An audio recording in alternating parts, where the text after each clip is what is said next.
Thank you, Sarah.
Hey, good evening, everybody. Can everybody hear me way back in the back? Yeah. Right. We're gonna get this going in just a few minutes. We're gonna make sure that as best as we can, we're gonna accommodate space for everybody. Appreciate your patience.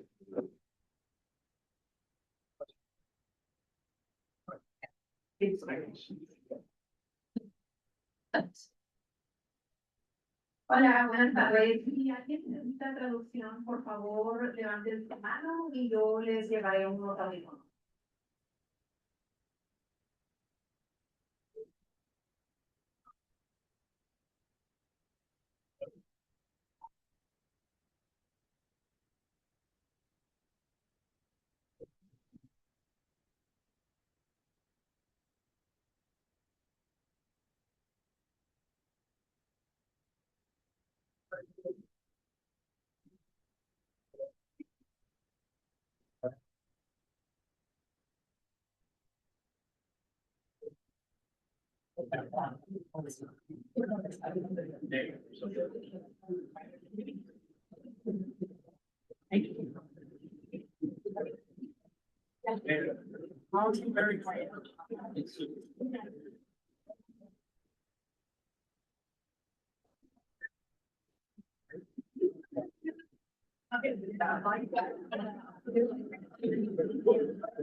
I appreciate it. I recognize there's folks out in the hallway.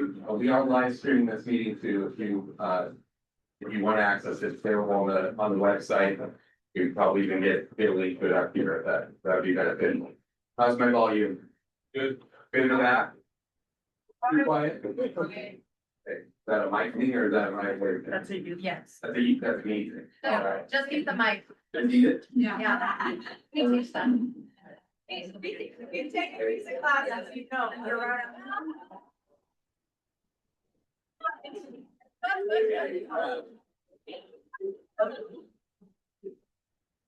My name's Blake Peterson. I'm currently serving as board chair here at Barlow School District. And, as a way of introduction and roll call, what I was hoping to do is work around the table to introduce each of our budget committee members. So I'll have you introduce yourself. They've advised me to eat the mic. That's what I've heard. All right, and so right now, Jamie's staff, if you just hold off, we'll have the superintendent introduce our team. And we'll just get around, then we'll go virtual and then we'll bring it on back. So I'll go ahead and pass it. We'll go this way. No, go ahead, Russell. You can introduce, yeah. So my name is Horace Casera and I'm on the board of directors. My name is Gary Wood, I'm on the budget committee. I'm a proud, sober, and clear grade student.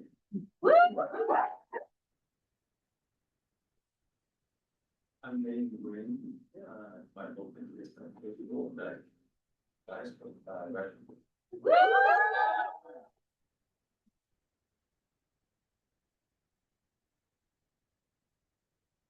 On the other side of the room, I'm Dave Corcoran, I'm the Barlow.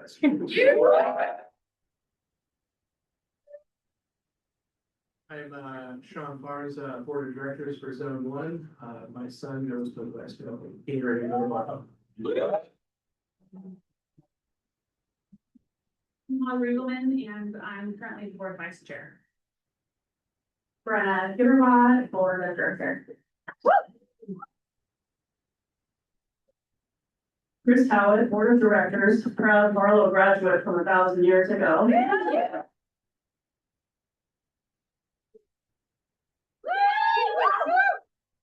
Ashley told me this is my first meeting and I'm a proud parent of 2 students at Northwestern.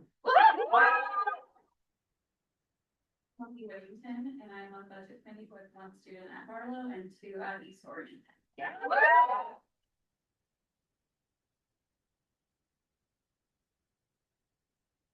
I'm Hartsock, budget committee member, and my son went to Deep Creek and to Barlow.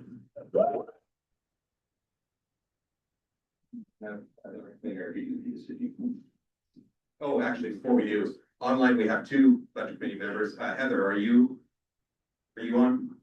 Yes, I am here, and Heather Coleman Cox, director, 2 children at Hogan Cedars Elementary School, and I apologize that I am not there in person. However, I am very engaged and happy to be here. Thank you.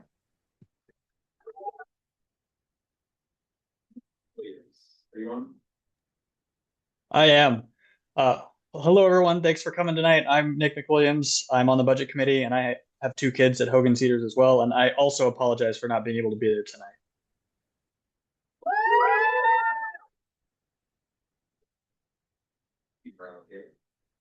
Yes, thank you. Tracy Player, superintendent, and with us at the table, we have Sarah Avery, our board secretary.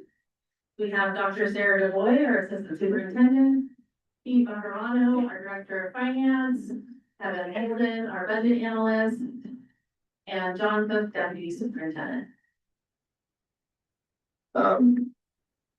Well, first, I want to welcome everybody to tonight's meeting. First, budget committee, thanks for being here. Also, neighbors, welcome. Students, there's a chance for you to say who.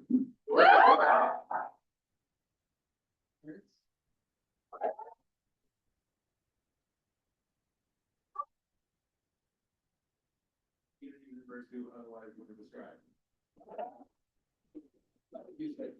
All right. Listen,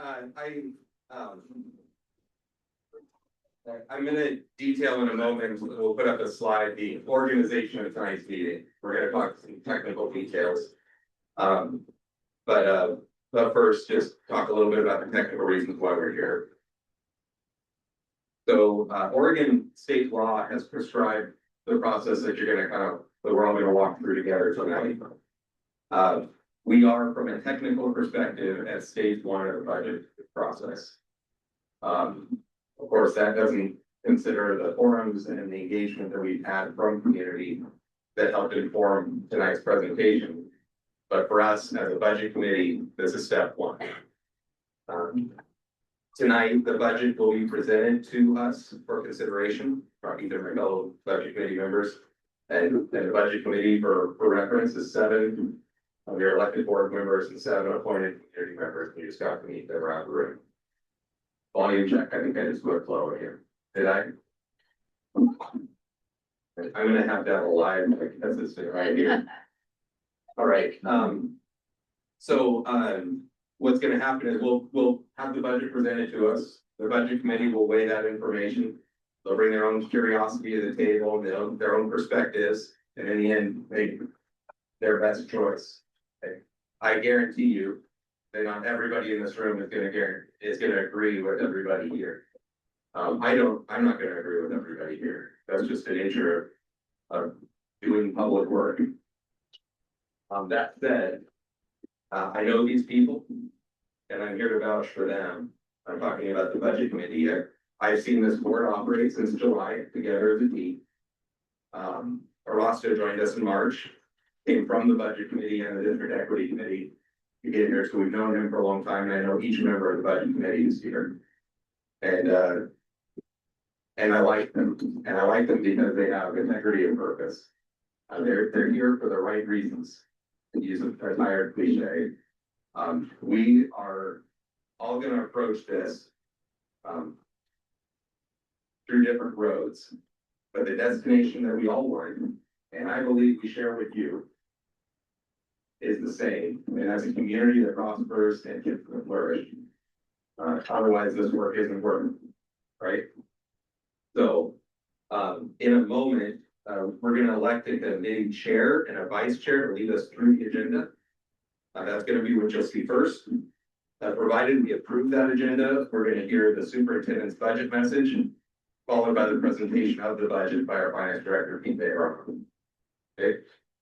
So my neighbors out in the audience, you may find some answers to some of your questions in those presentations.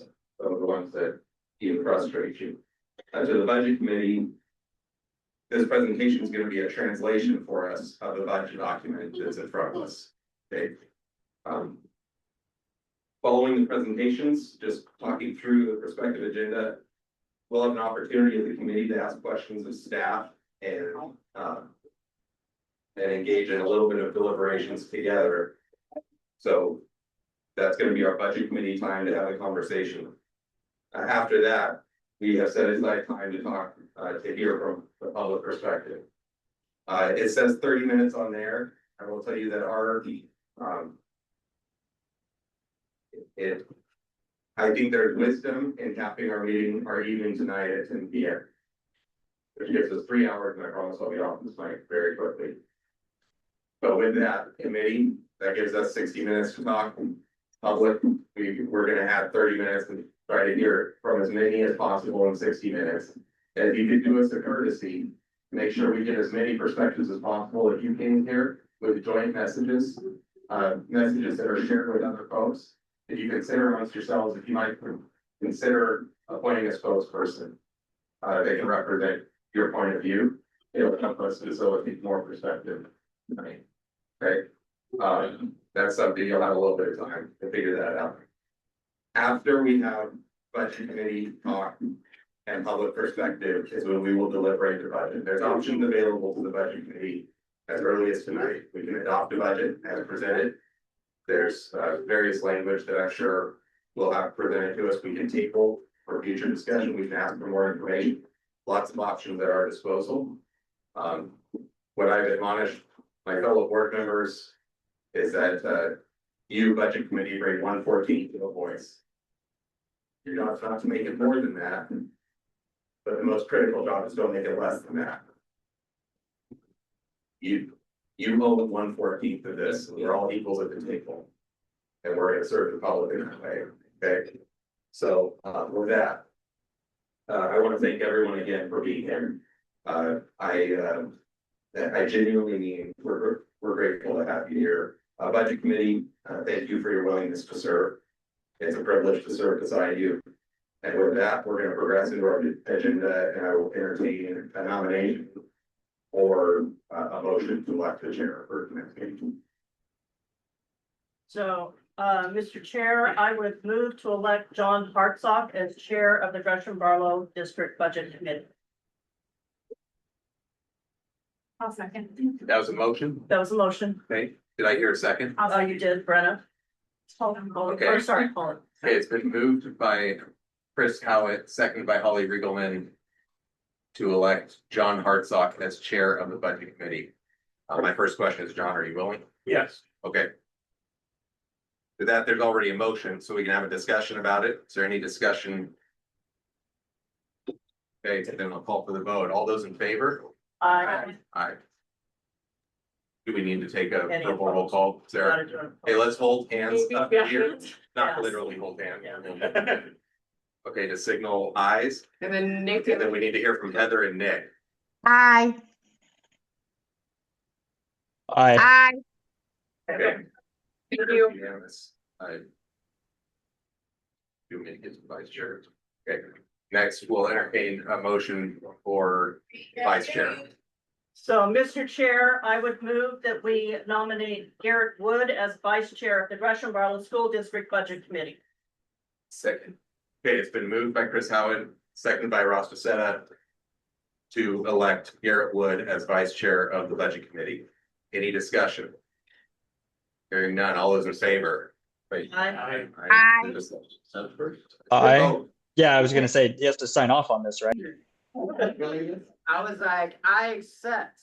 All right, now we're back to the vote. Aye. And I did. Aye. Oh, there. Okay, thank you. Mr. Chair, it's your meeting. And if I could make a suggestion, because we are a large group that is around the table, if you would like to speak during any of the comments or the questions here of the board and the budget committee, please tip your card up, and the chair, Mr. Hartsock, will call on you and keep track of making sure that we have an opportunity. The microphone.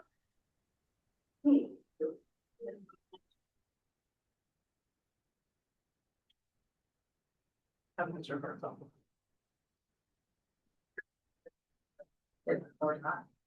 All right, let's move on and start off with opening comments. Chair, can I get a point of order? I would like to discuss the agenda or a potential change to the agenda. I would like to suggest that we move public comment ahead of the committee discussion. So still after the budget overview and the budget message, but before the committee discussion. That way the committee can have those perspectives in mind when we are having our discussion as well. So for documentation, I'm making a motion or a point of order to amend the agenda. And my motion would be to swap items 6 and 7 on the agenda, as all kids go wild about my 6 and 7 there.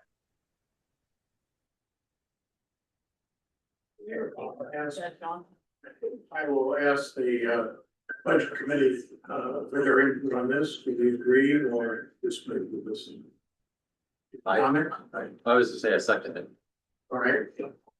We have a motion and a second to move up with the public comment. Yes. Just a reminder, it's 3 minutes per person, a total of 30 minutes, so that we can control our overall time. With that, call for the vote. Those in favor, say aye. Aye. Aye. Aye. Those opposed, no. It passes, so we will rearrange the agenda To reflect. Thanks, everyone.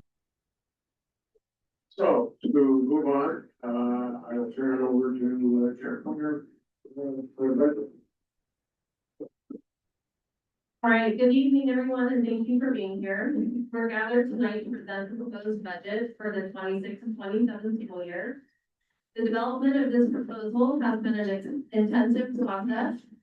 Our goal has been to balance the technical necessity of fiscally responsible, balanced budget with the very real human needs of our schools.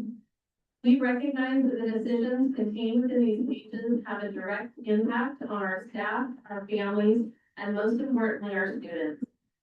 Tonight is about transparency and dialogue. We are here to walk you through the budget document, the intentional choices that we have made, and the K-12 vision that we are working to protect. We appreciate your time, your presence, and your commitment to the success of our educational community. Thank you for joining us. You want me to go straight? Yeah, please. The 26-27 proposed budget represents a critical moment for the Gresham-Barlow School District. While we have seen some stabilization and growth in our students and programs through the implementation of our strategic initiatives, we are simultaneously navigating a perfect storm of systemic economic pressures that require intentionality, sustainability, and difficult decisions. It is important to ground our discussion tonight in the reality of the Oregon educational landscape. While we remain committed to our mission to inspire and empower each student, we are facing a significant gap between state funding and operational costs. The state school fund allocation of $11.36 billion for the current biennium is nearly $740 million short of what was needed to maintain service levels across the state. For Gresham-Barlow, like so many other districts in Oregon, these financial challenges have come from escalating costs in labor, transportation, and utilities, and compounded by significant increases in PERS rates. Our revenue is impacted by declining enrollment and flat funding that does not keep up with costs.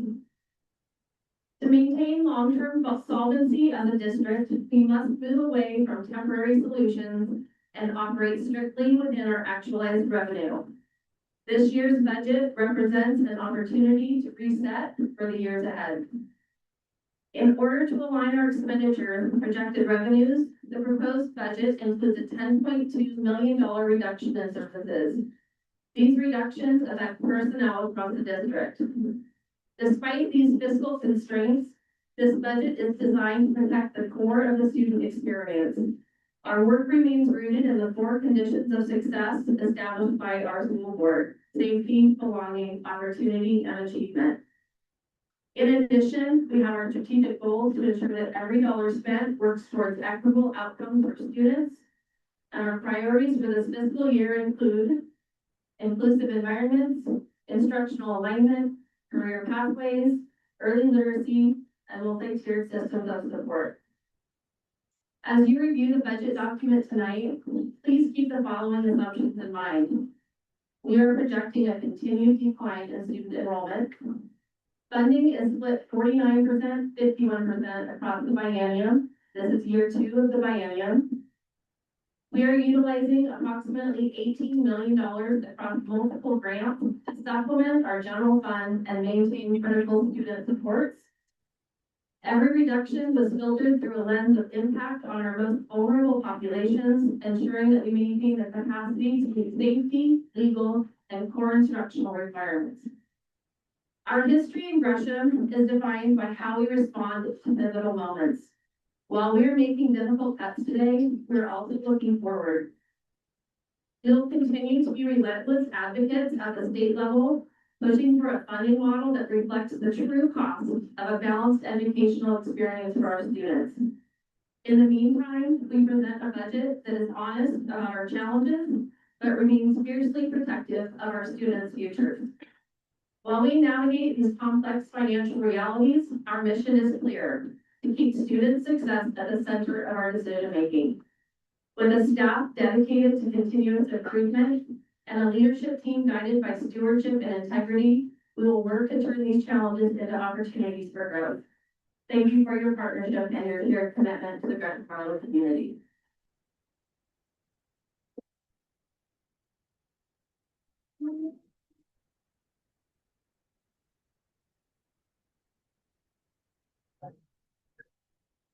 And with that, we move on to the budget committee presentation. So, members of the committee, we've met before for a long session called Budget 101, where we talked in some detail about the challenges that districts are facing, some of the systemic issues that are happening at the state and federal levels, impact on the local community, so on and so forth. I'd like to review that as quickly as possible to make sure that we're all on the same page and going on to the new presentation.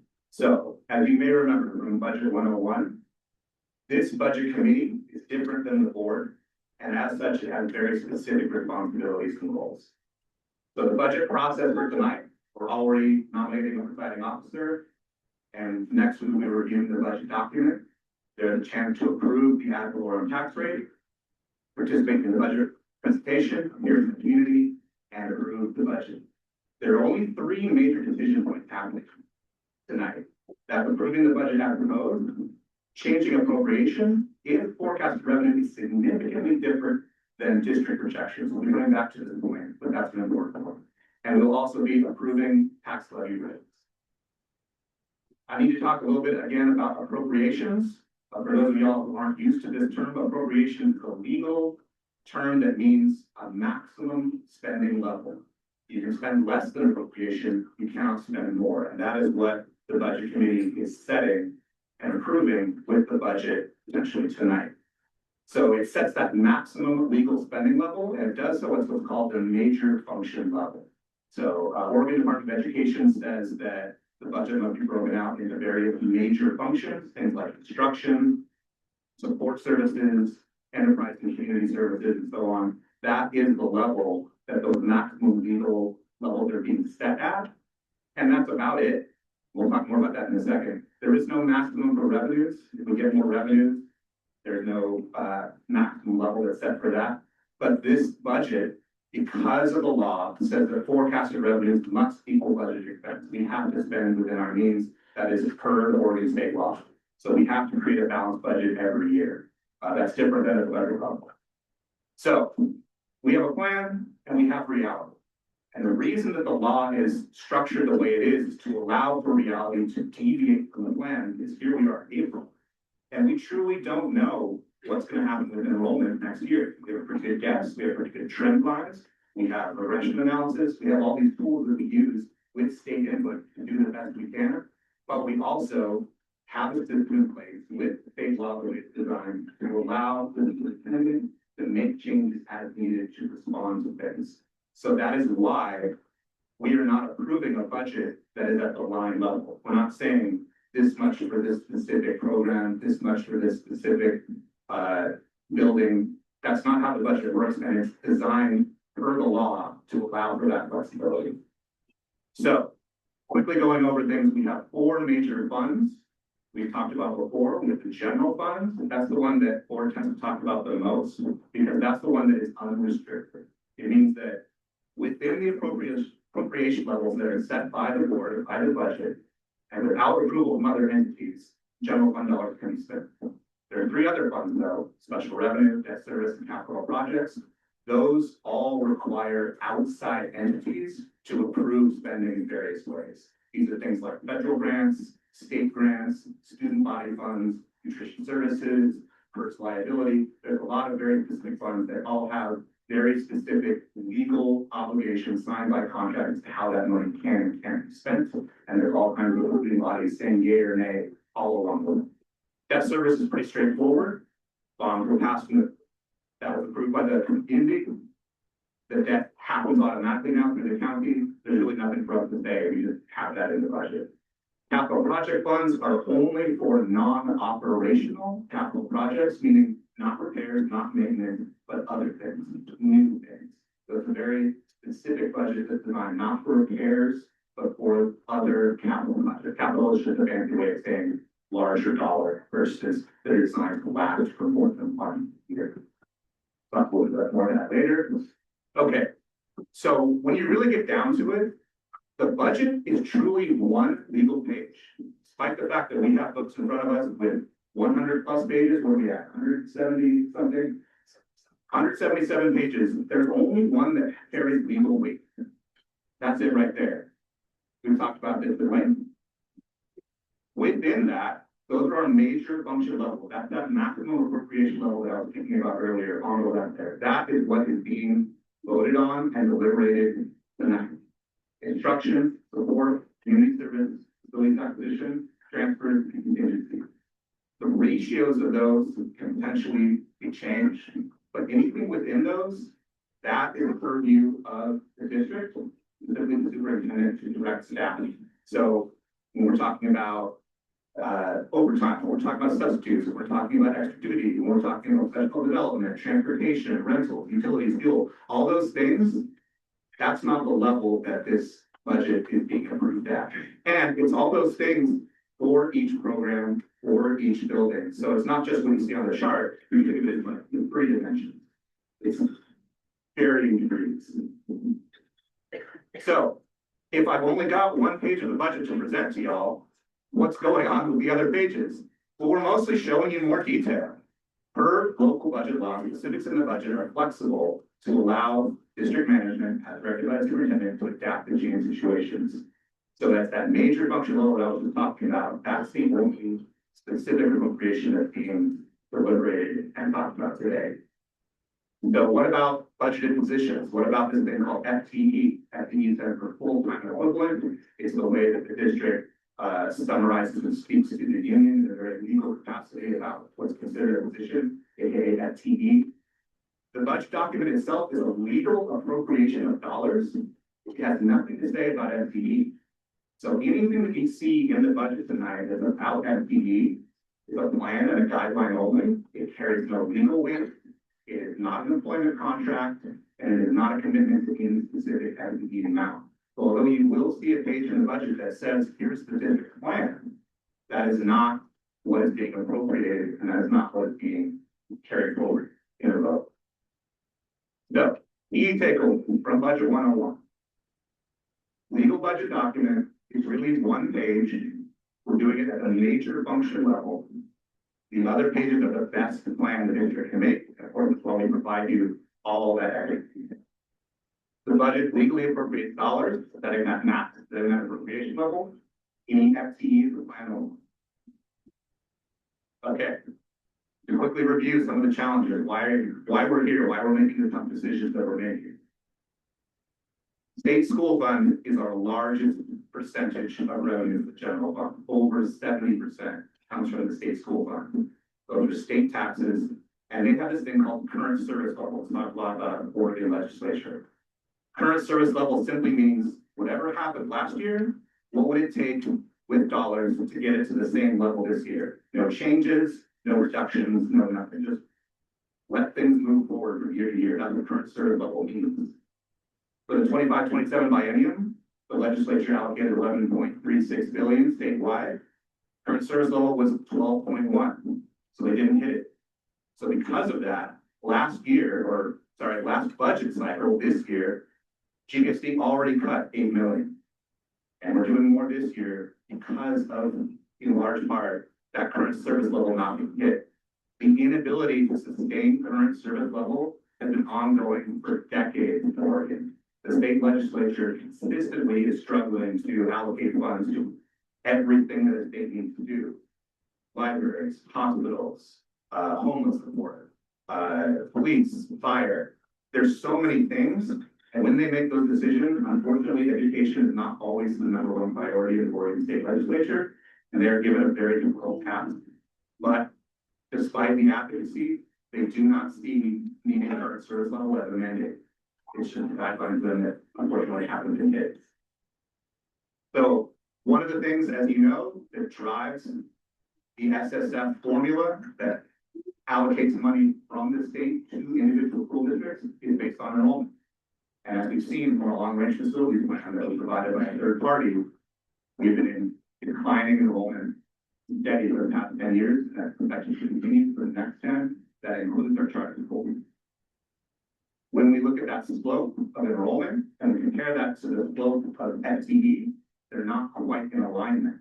And specifically, that major increase in 2020, 2021, in 2021, 2022, those are the years that the federal grant ESSER came into play, provided a lot of extra funding, as well as that's when STIA, a state grant, came online. So the STIA state grant money continued, but that federal dollar is still going away.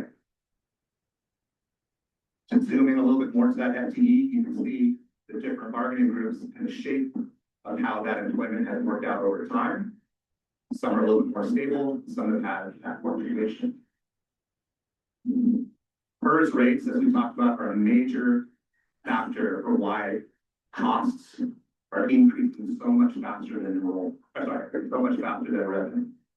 So you can see there, Gresham-Barlow was at 12.9 and 10.1%, and 1 year later increased from 20.7 and 17.5%. So those are your tier 1, tier 2 versus your officer PERS rates. But basically, that's an increase of double inflation, far more than what the state is allocating the revenue. Expenses going up. PERS stands for the Public Employee Retirement System, for those who aren't used to the lingo. We know that the district financial reserves over time have been consistently used to avoid the situation that we are in now. Ever since fiscal year 2021, we have been using our reserves, our ending fund balance, to keep the district afloat and avoid having to do significant reductions. That you can see that is unsustainable. And right now, we are projected to drop below the board policy on an 8% operating budget in reserve in ending fund balance. So we're now below the projected minimum. Well, what if it was 7% instead? Well, you see the slope. It's not a matter of hitting a certain percent. It's a matter of something has to change, because if you keep that trend line going, we're insolvent within a few years. So that's why we're having to make those difficult decisions now. On the federal grant side of things, you can see on this chart, which was put out by the Committee for Education Funding, ever since 2011, the federal government has not given the amount of grants that have tracked inflation. So particularly starting in 2022, 2021, that widening gap means every year districts have to make cuts because federal funding is not remaining in place to keep track of inflation. So that is another pressure. So a lot of different challenges. We have an existing shortfall because of PERS of 5 million. We have an ending fund balance that's projected to be at 6% this year, as opposed to 8% that's required by board policy. We have PERS rates that are expected to grow, far outpacing, in many cases, doubling inflation. We have costs that are continuing to increase faster than revenues, and it's not just PERS. We have electricity bills. I think most of us in this room understand how those have been shooting up lately. We have transportation costs and gas prices, which weren't even a factor when we were building this budget, but that is also a factor right now. We have insurance costs that are going up 12% in 1 year. We have so many costs that are significantly outpacing what the state is giving us to work with. And that is why we're in the position that we're in. At a federal level, they're giving us quote unquote flat funding. But what that means is at the cost of individual employees' raises, and we're giving flat funding, that is also a cut. So these solutions to these things are systemic, they are ongoing, and it can't be a one-time solution. It can't be a kick the can down the line 1 year solution, because these are systemic, ongoing issues. I'll share now. All right, as we have worked through our decision-making process, we have had 6 key questions that have really been the guide for our work. First of which was around the many requirements that we have through statute, policy, and from Oregon Department of Education that have to be considered as a part of our budget. Our budget proposal meets these requirements.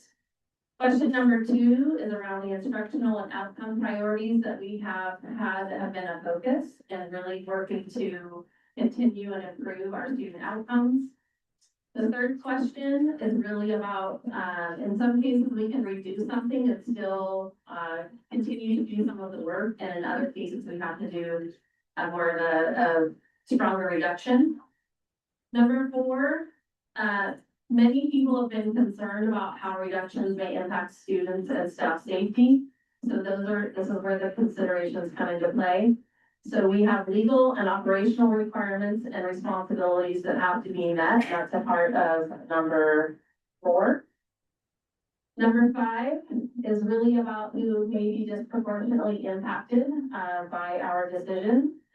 And as an example, historically, our district's students with IEPs and students that are learning English have lower outcomes in our district. And so that has been part of the consideration in our decision making.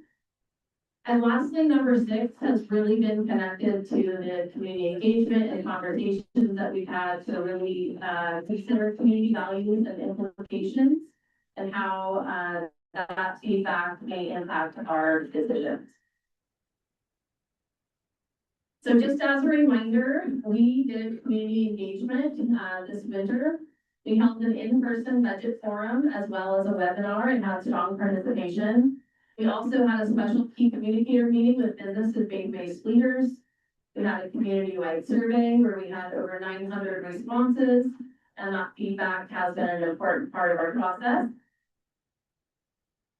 These are some samples of the in-person feedback that we collected at our forum. We had groups of staff and families together, which allowed people to have conversations and hear each other's perspectives to work through a prioritization process.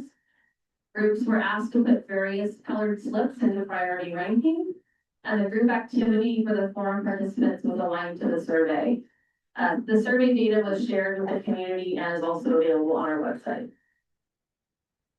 So as we start to talk about our budget reductions, some things to know about the process. We began the process looking at ratios for class size. And for elementary schools, we used a ratio of 28:1. For middle schools, a ratio of 30:1. And for high schools, a ratio of 32:1. From there, we also considered our enrollment. We looked at lower enrolled programs that might be able to be consolidated or eliminated. We looked at data trends over time to help guide our decision making. We really tried to reduce programs rather than eliminate them.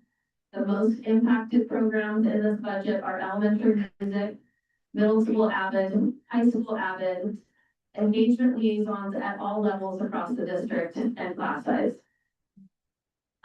We did draft a schedule based on projected FTE to really dig into where we might have some challenging areas or over-enrolled classrooms or programs to try to make adjustments as we work through the process with our administrative group. So in reviewing some of the elementary reductions, really thinking about what does this start to look like and how does this start to impact students and families. We do anticipate having higher class size and more blended classrooms. Again, the ratio of 28:1. That doesn't necessarily mean that every classroom will have 28 students. Some will have more and some will have less. It did mean that we did eliminate our music teachers at the elementary level. PE has come up as a question, and PE has required minutes for each week at the elementary school level.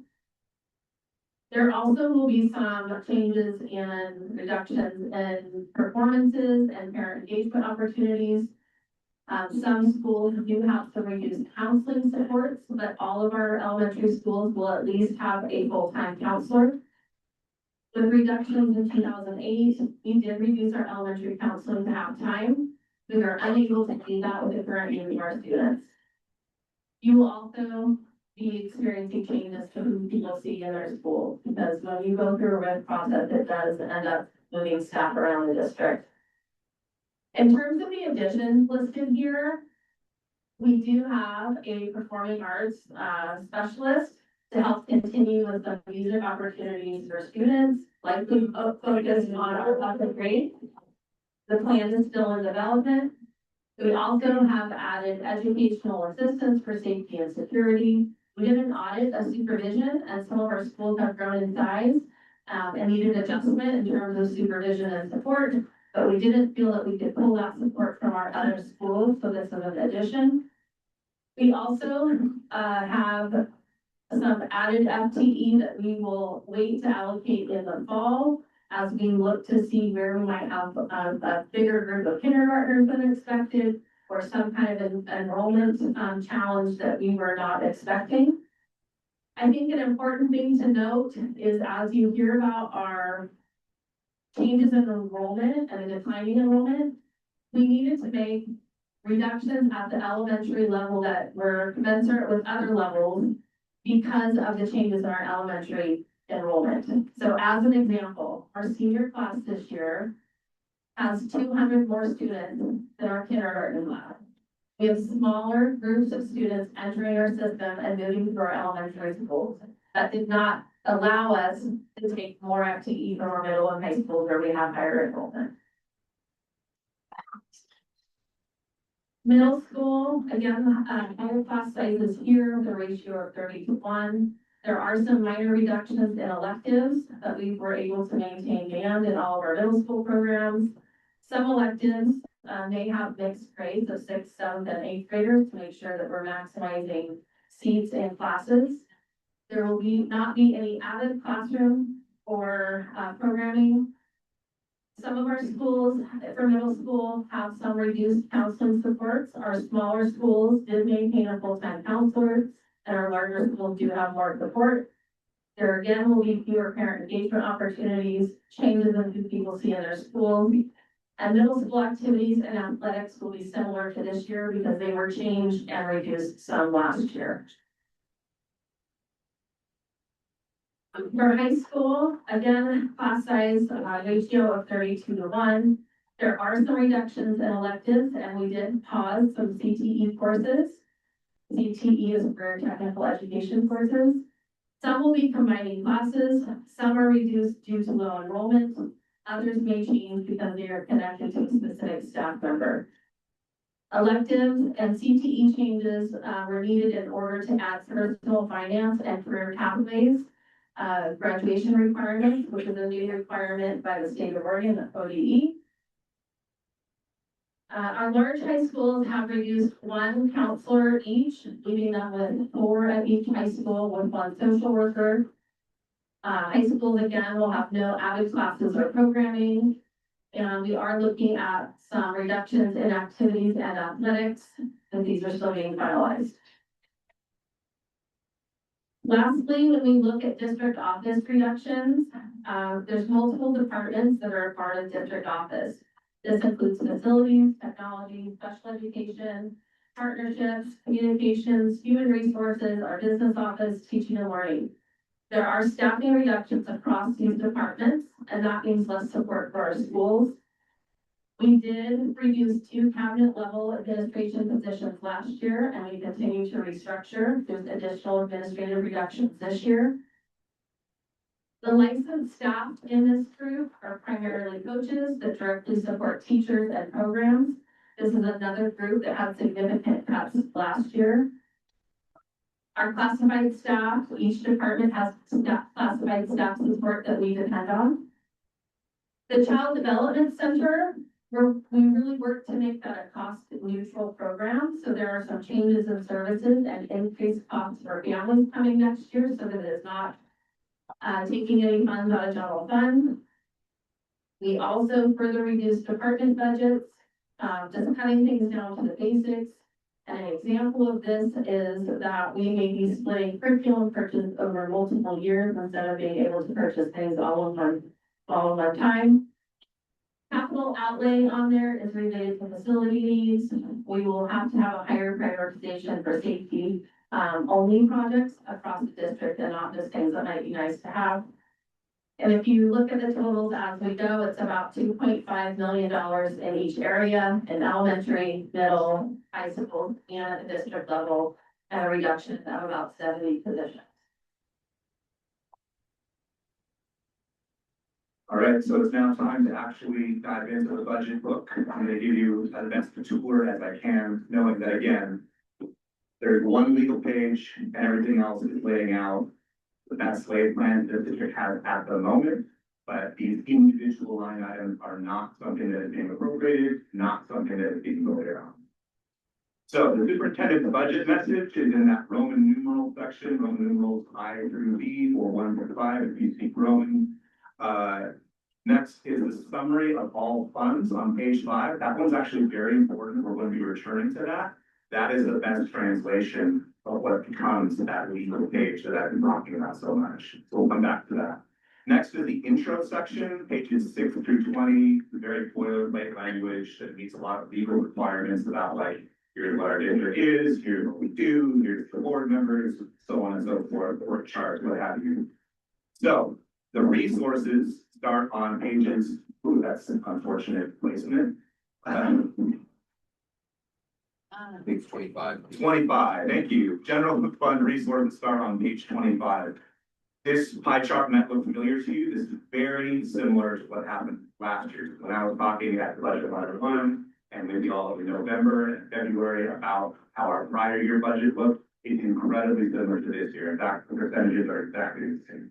So the same state ratio, same local tax ratio, and those other sources is our reserves, our ending fund balance, becomes our beginning fund balance, as well as these changes.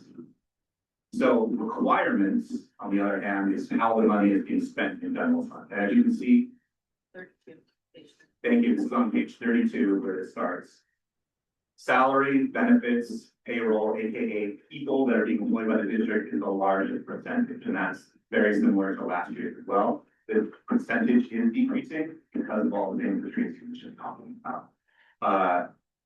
Insurance dues and fees did go up from 1% to 2%. So the transfers, we'll be talking about that a little bit more later. Reserves, materials, purchase services for transportation, charter schools, purchase services for maintenance, utilities, after school program nutrition, those are all exactly the same percentages.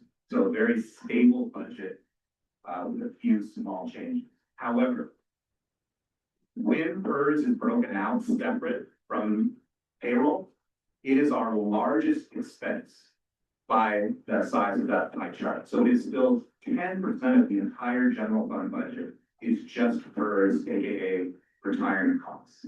And those we have no control over, those rates are set by the state. So just want to point out how massive an impact PERS has on the entire budget. So let's get into the weeds a little bit. I want to show you a couple examples. Let's start with page 36. Page 36 is function 1131, what Oregon Department of Education calls high school instruction. There's a ton in here on just one page. There's 17.9 million in this year's budget, and we're proposing 17.8 for next year's budget.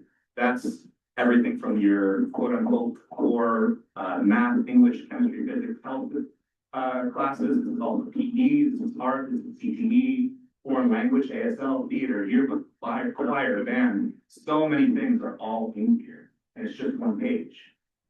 But what it doesn't show is it doesn't show the full story of even what's going on with that. And the reason why it doesn't show that full story is because there's a number of grants that are providing significant support to high school instruction. Case in point, Measure 98 and the FIA grant. Those are both state level grants that provide additional full wages for those who are teaching math, English, humanities, electives teachers, as well as specific positions that are mandated by the Measure 98 grant contract.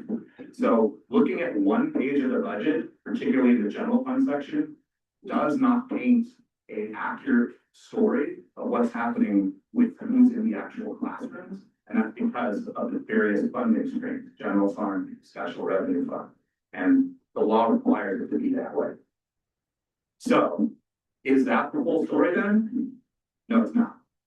So this is a laughable reduction of what's actually happening. If Carla Gates in the room, she's very angry at me right now because this is an inaccurate representation using real terms about how different decisions need to be made for positions to move around. When a position is moving between Measure 98, SIA, General Fund, and Title II, a number of different considerations have to be made, as each grant can only be used for certain specific applications, and it's not as simple as for one teacher. It's a various blending of funding from that revenue source for what it's willing to pay for the grant contract. So is it just these 4 grants? No. So it's that type of complexity, over 100 functions, over 40 grants. So there are 4,000 facets of this that are happening in any given year for our funding streams and how they have to be created together. And appreciate that. So moving on, here's function 2240 on page 72. Again, telling an interesting story that may not be fully illuminating things, but I want to make sure you're clear on this. Page 2240 shows that licensed salaries is going from 478,000 budgeted this year to 0 in the next year. Does that mean that there's no one doing this work anymore? The answer is no. Some of those staff were now moved to be paid for by grants. So again, what's being presented on an individual page does not tell the complete story. An astute reader of the financials, or sorry, of the budget may notice, well, wait a minute, what's going on with object 240, contractual employee benefits? Why are there so many dollars there if there's no more staff being paid from that functions?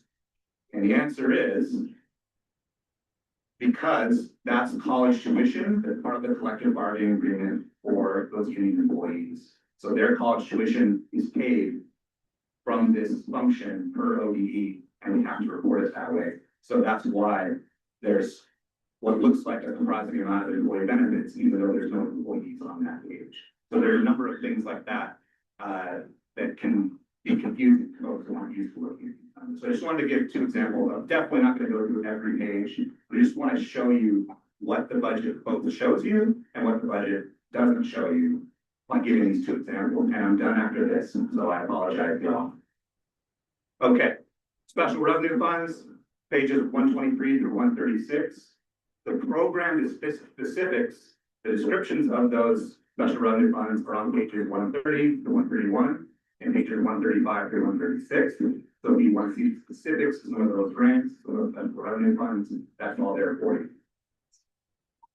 One thing that folks have been asking about specifically is Fund 290, which is our transfers to special revenue funds out of general funds to pay for some very specific things, plan for future purchases.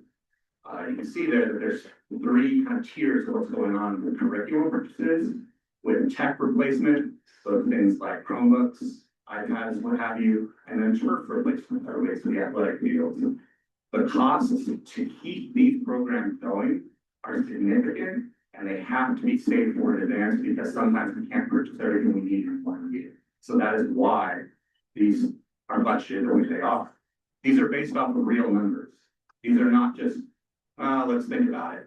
These are very specific plans that are put in place by our tech department, by our curriculum department, by those who work with the church contracting facilities to give us the best indication of how much these are going to cost. So you'll see the transfer costs are increasing this year. That's because we have a number of things that are coming due soon, and we have to be able to put money aside to pay for those things to keep programs like athletics going. We also have debt service funds on pages 137 through 140, and capital project funds on 141 to 143. Again, we talked about we don't have as much control over those, they are set by the law, so there's not as much to say there. Glossaries defining terms, that's the next section, all the way down to page 158. Finally, we get some Department of Education disclosures on SSF, that's our major revenue scores on pages 160 to 151. Keep in mind when you're looking at those pages, that is statewide, so those numbers can be a little bit like, well, how it was for Gresham-Barlow, and I'd be happy to provide Gresham-Barlow specific numbers for you if you did want to see that, but that's not what's legally required in this budget. It's that ODE disclosure. So moving on, now we get into FTE. So there is a page of the budget book, page 152, which does talk about FTE, but like I said in that intro section, this is not a legal obligation, it's not a requirement of the budget for informational purposes only. It's not set in stone and it's not an employment contract. So what you're seeing here is things broken out by function, that major level appropriation function in the general fund up top, and down below in the special revenue funds and other funds that they're working, but there's not. You'll see the total is a decrease of 1,073 to 991. I think what folks are interested in is not necessarily how this is laid out, but a summary by bargaining group. So that's why this is provided for you right now. This is not in the budget book, but I do get questions about this, so I wanted to lay that out as cleanly as possible. So license reduction is 9.8%, classified reduction across all funds, 4.5%, administration reduction across all funds, 7.1%, confidential remains flat, medical are 7.6%. So just trying to make that clear in what you're seeing on that page. So going back to the summary of all funds on page 5, again, that's that one magic page I'm talking about that becomes the legal page for appropriations. So if you go to page 5, you'll see in that center section that there's requirements. This may look familiar to you, that this is what turns into that legal page. Instruction, support services, enterprise community services. These are the ratios, these are the numbers that are the appropriation levels that this committee is deciding yea or nay on today. So the ending fund balance is the one thing that can be misleading, because ending fund balance on this page is broken out very cleanly into general fund, special revenue fund, debt service, capital projects. You'll see over there on the right, the total ending fund balance of all funds is at 24 million, but that can be deceptive because on that legal page, the very last page of the financials, you see that that doesn't have that same breakout. So that legal page, and this is page 165, that's showing all the same information that I was just talking about before, but it doesn't show any fund balance by fund. This is just per Oregon state law. I don't know why it's like this, but it's down below in that far right section where it says 24.5. And that's why I highlighted that in purple, so you can see that it is the same number. It's just whether it's broken out or whether it's consolidated. But that's the page, that's the translation. That really is what we're talking about tonight. And I did want to highlight that the ending fund balance for general fund is not 8%. So we built this budget with Tracy in communication with the board, deciding to be below the threshold, and it's 7.1% ending fund balance. So that was done to serve the community as best the board and the superintendent felt comfortable, while still maintaining some level of fiscal responsibility. So, question for you on the 24,563 number there. Does the I don't think one of them, the microphone. do the other, like the special and debt services count towards our reserve fund? It's a very good question. I'm glad you asked it. They are their own reserves, but when the board is normally speaking about general fund reserves, we're only talking about the general fund. So the special revenue fund, because we are limited in how we can spend that money and what it can be saved for, they have their own rules that are not up to, board policy or that. Thank you. Great question. All right, so bringing it all back again. Sorry, Pete, I have a question also. Yes. Ending fund balance include set aside capital? Can you tell me what you mean by set aside capital? So if there's 200,000 or $2 million saved for future turf replacement, is that in the ending fund balance? That is not in the ending fund balance. That is in the transfer section. Great question. Thank you. Yeah, so sorry, the question was, does the ending fund balance include those set asides for turf, those savings for curriculum that we were just talking about? And the answer is no, that's part of the transfers line item.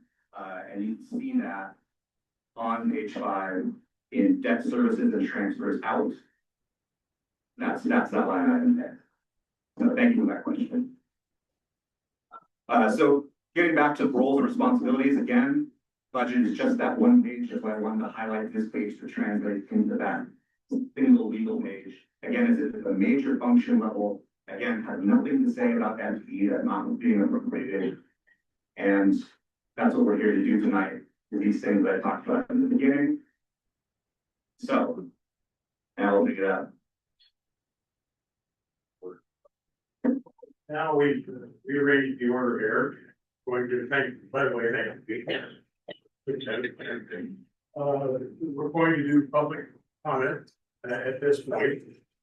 I misspoke earlier, we've allocated 60 minutes your public comment. We'd like you to limit your comments to 3 minutes, so you will give them time to clear.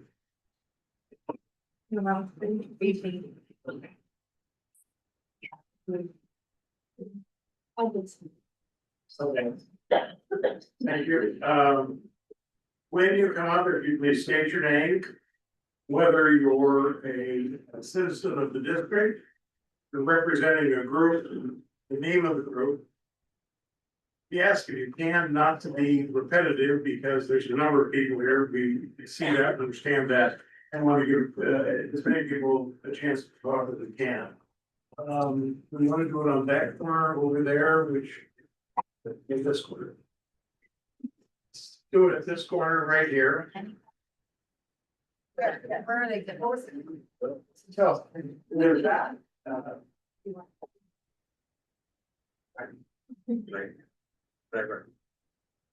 I recommend a recess, Chair, of 5 minutes so that we can organize the comments and maybe be able to organize this process a little bit. Very good, thank you. Yes.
And this is based on both the ones that have been sent in as well as the ones that were delivered here at the meeting. Sarah will call, I'll call the name and, be careful for this corner. Please, invite Speak it in the microphone, John. Yeah, hold it up. Sorry about that. Again, name, whether you're a citizen of the district, part of the group, the name of the group. And please, as much as possible, let's not repeat, so we, as many people done in this hour. The website people in 3 minutes, so I'll be starting. Oh. Is there anyone here that needs Spanish translation? Okay.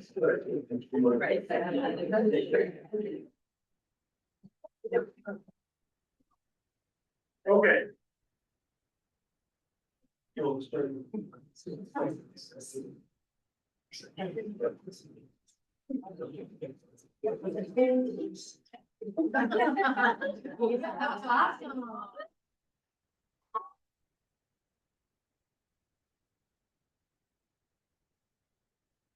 Hello, hi, Gail Roberts, mother in the district, and this is Robert. So what school do you go to?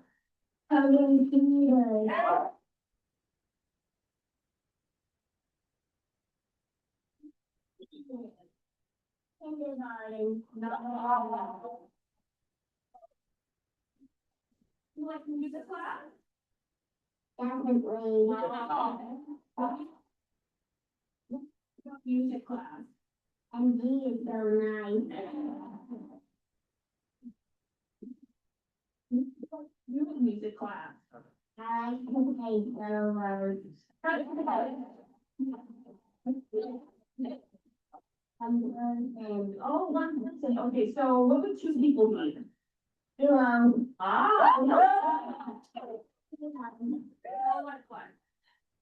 Like, it also triangles and, triangles have 3 sides and zero means 3 person.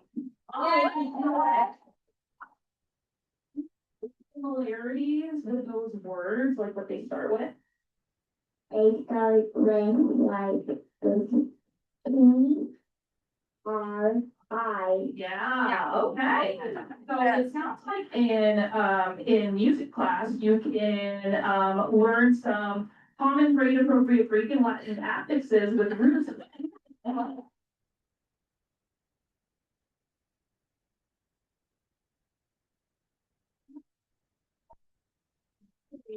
Common Core B standards, ELA literacy, L44B. Learn literacy in music, or do you learn maybe some science as well? Yeah. Like what? It's string vibrate. It does, and then what? The sound gets in here and then it goes out and then it makes the sound. It does. Well, that sounds like planning conducts investigations to provide evidence.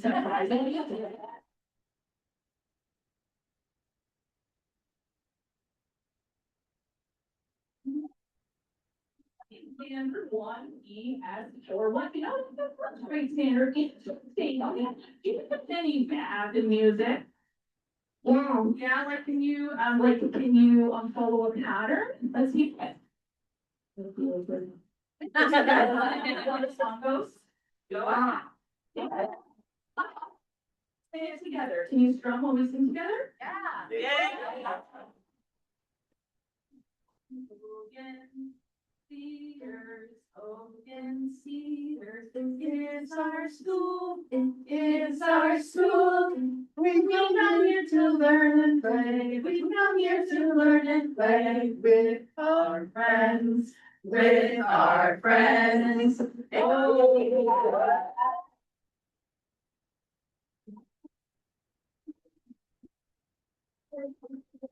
Practice 7, look forward to so structured. So this is some high level stuff. This is 4th grade, 1st grade. I think you're a little too young for this. Should we wait until you're like 11 or 12, like middle school, before you should learn music?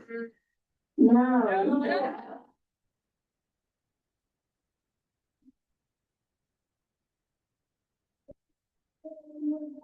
Oh, thank you.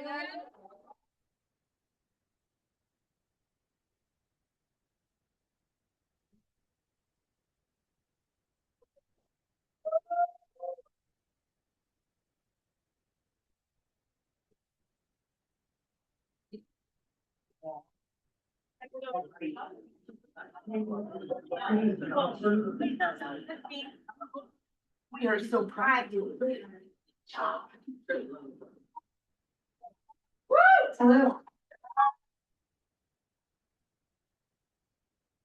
Beamer Johnson, I am a member of the community. I have children in Gresham High School, Easterant, and Highland.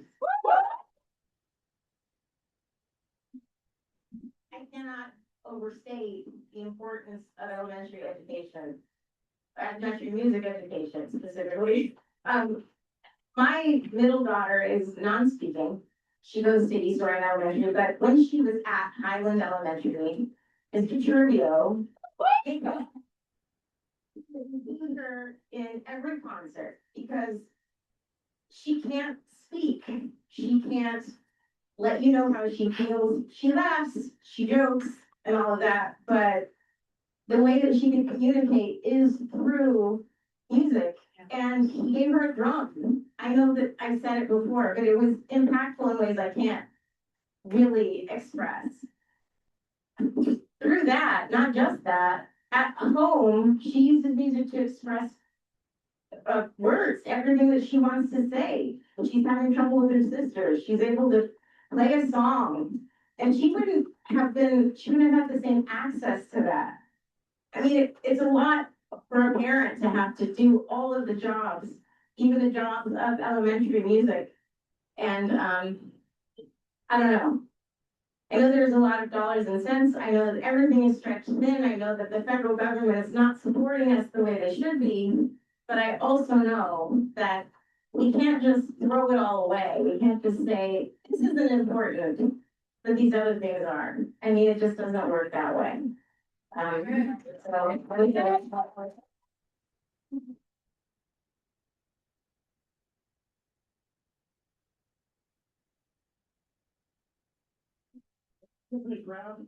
Stephanie.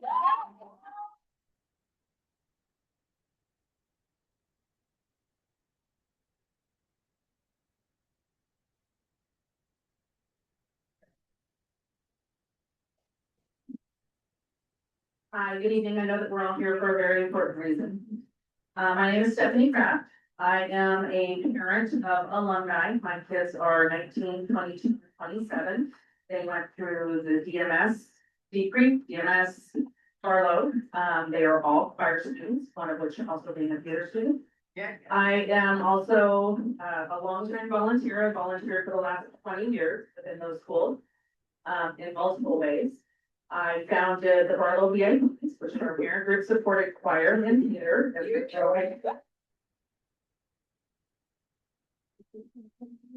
Programs for all of our students. They have been very successful in these programs. I also was the campaign manager for a very successful 2016 bond that passed that gave us our beautiful classrooms and auditoriums and areas for our kids to perform in. And so this is very close to my heart. One of the things I want to express to you all is everybody's here, and it's for a very important reason. They're all your own. They're all very emotional, but just know that I know many of the people at these tables and their hearts are breaking over some of the decisions that they've had to make. This is not easy. This is not about dollars to them for the most part. I mean, it has to be, but they don't want to lose these programs. I just want to put that out there because I have worked with them very closely in a lot of ways. I think we also have to look at where the gap of funding comes from and start pushing there. We're not going to find $10 million in the budget to make things happen. But we need to push Oregon more. And we need to fund. Let's take more money to come from the state to help cover those funds, because we're not the only district that has this gap. You're gonna see it more on the news every day. Reynolds, they they have also a huge gap. Portland has a huge gap.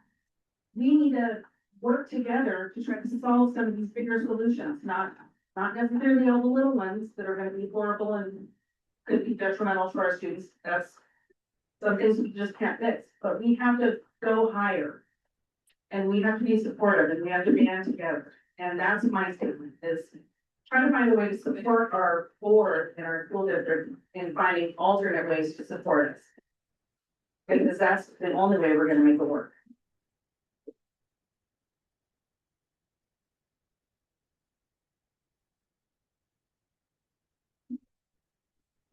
Jones. Thank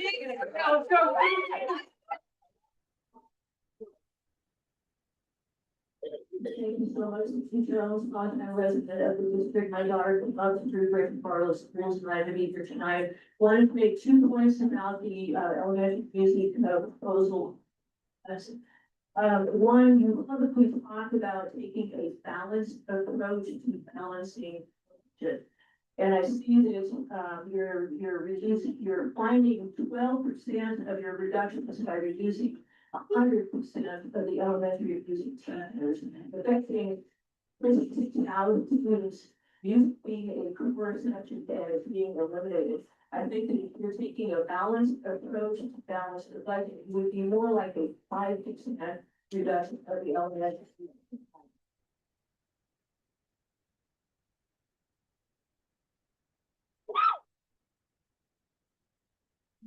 The final point is about Oregon law requirements for arts education.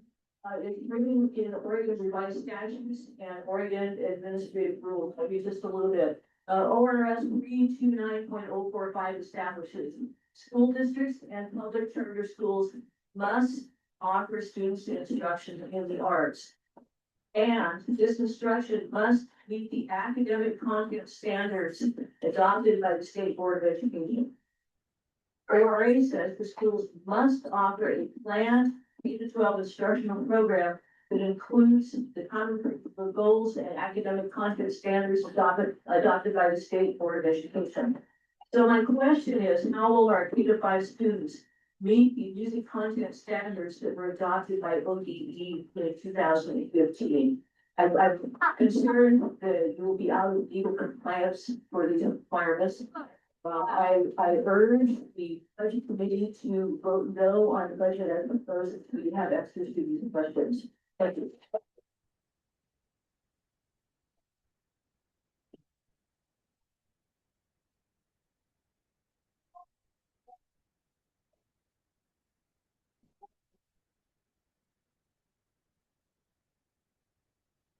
Hi, my name is JJ Johnson.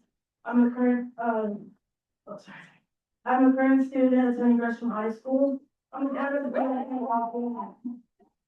I've been a part of music here in the Gresham district since elementary school in North Gresham and currently a junior.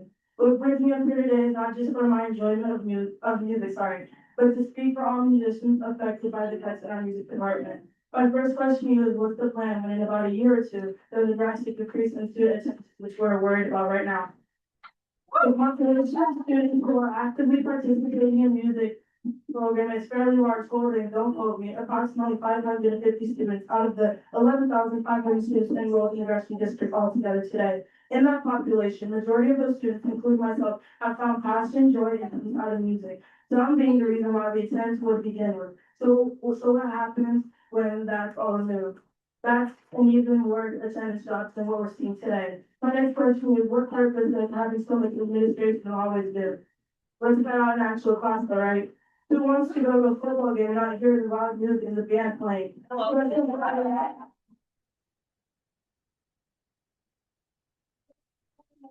not hearing the beat of the fight song as you heard this being played by our beautiful band. Thank you, guys.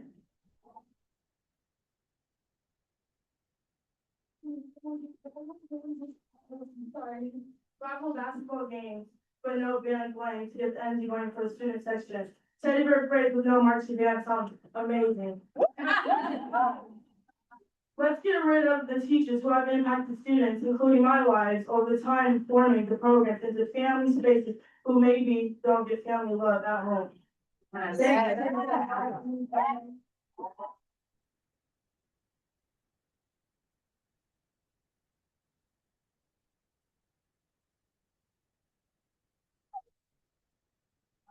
Your name right there. Good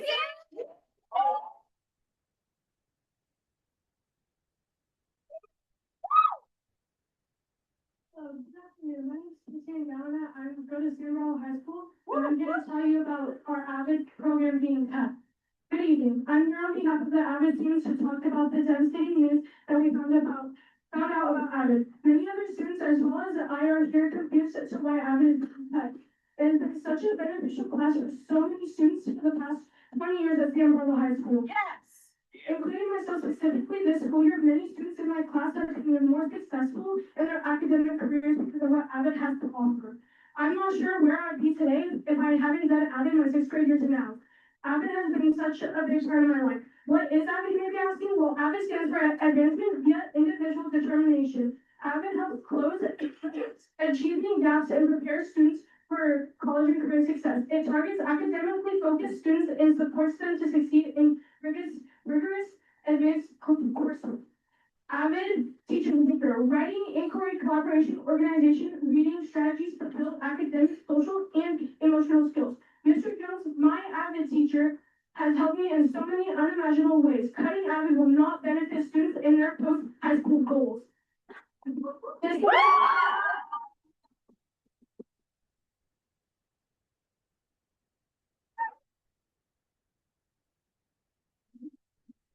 The online forms.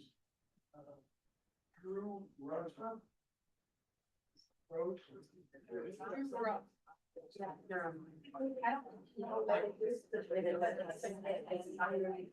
Certainly.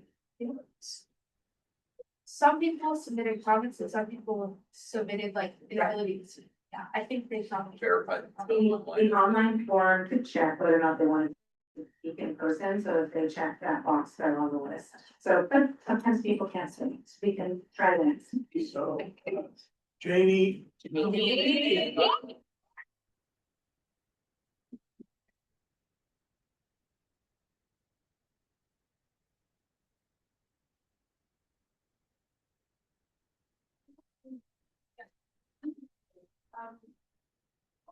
I beloved Gresham-Barlow School District. I started here when I was 6 years old at West Gresham. And went all the way through, of course, and graduated from Gresham High School. And my music teacher, I'll never forget her, Mrs. Gilman, in 3rd grade, we did Merry Christmas, Mr. Snowman. It matters. Yes. The elementary teachers, I've taught elementary for 8 years before that. I mean, I've given 25 years of my life to this district. I've given my whole life to this district. I've never been anywhere else. My kids have graduated from here. Both my daughters are music teachers because of the people inspired like Connie Riedel, people like Connie.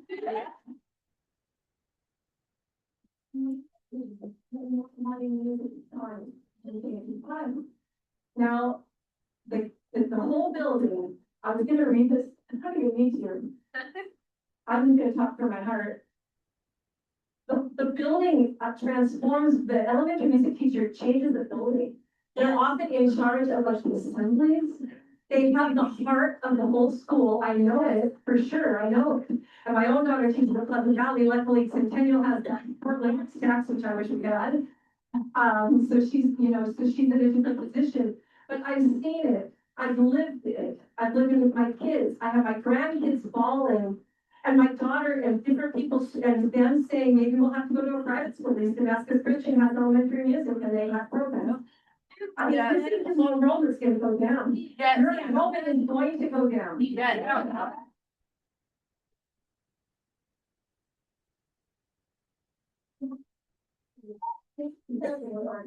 And I know a lot of you guys, I've been looking around at people that go to my church with me, that I have as principal, Robert John. I mean, I know like a ton of people in this room. I walked in, I thought this is like a funeral. I see everybody. This is the thing. There's ways to do this, I think, and I think you need to be people. I am asking you, someone who has been in this district since I was 6-year-old, I want you to dig a little deeper. Look at maybe elementary music halftime, like keep 5 people it would still be terrible, you're still gonna cut 5 elementary people if people are still learning jobs, but if you only did it in half. Then the ripple effect that's going to have on right now with the middle school and just.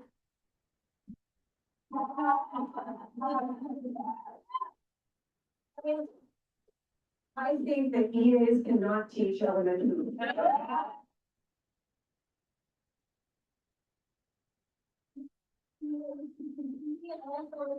that. Yeah. Because they'll still have their time, they'll still have their minutes. EAs are not qualified, only people with degrees and master's degrees, and you just gotta do something. I love you guys, just please. Look at it again.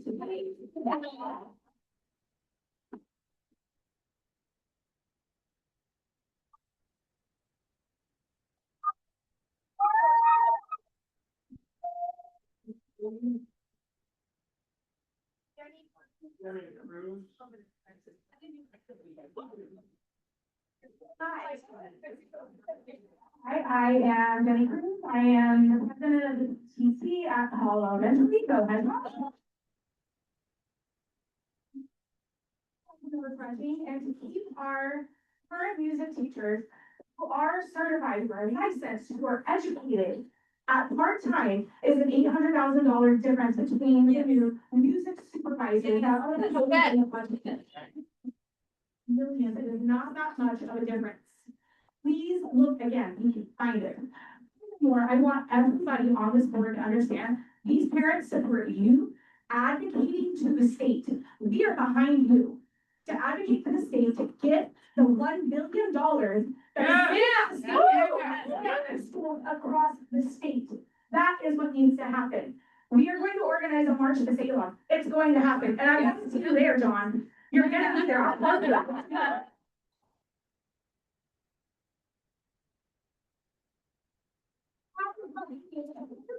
Just our district, every district together. We are stronger together.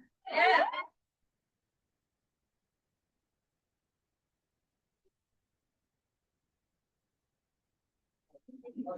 Williams.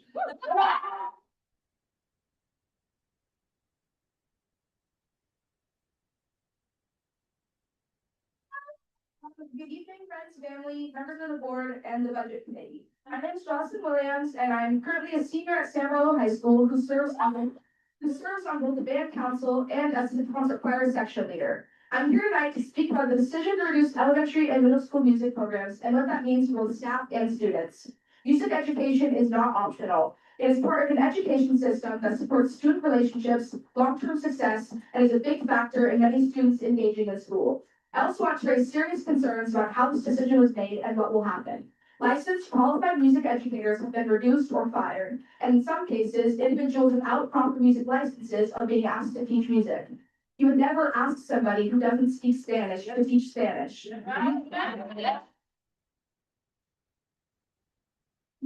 Music should be held to the same standard.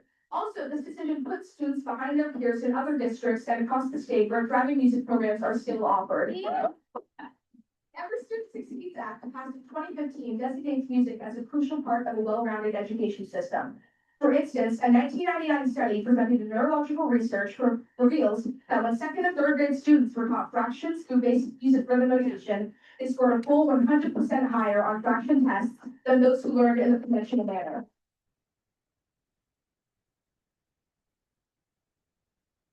In first grade, I've had the privilege of learning from 8 different music educators, each of whom has had a lasting impact on me. At the same time, having 4 different music teachers during my elementary years created inconsistency that made it harder to build strong relationships and a stable learning environment. Change can affect students with trained educators. Imagine the impact of replacing them with untrained personnel on young students who are just beginning to explore these ways. The choir teacher at Deep Creek Damascus when he cut was especially heartbreaking to me because that program is what sparked my love for music and inspired me to continue in high school. Programs like these are the foundation for future success. Okay, music shapes students in ways that go far beyond the classroom. My 4 years in band and choir at Gresham-Barlow High School have been some of the most meaningful in my life. Through these programs, I built friendships, gained confidence, and discovered opportunities I never imagined possible.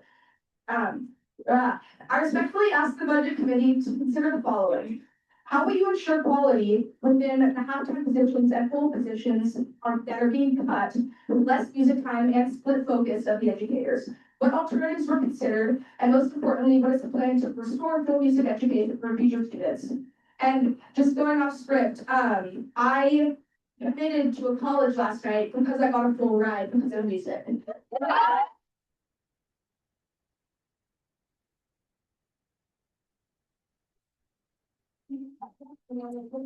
Elementary music education and what I learned from this district.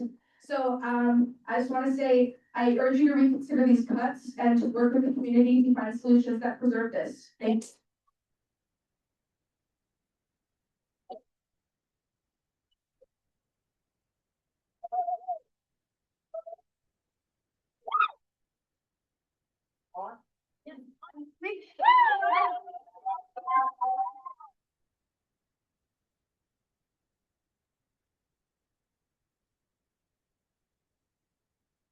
Hi, I'm Andrea Howe. I am a former band nerd from boarding grade school, Gresham-Barlow High School. I was in all.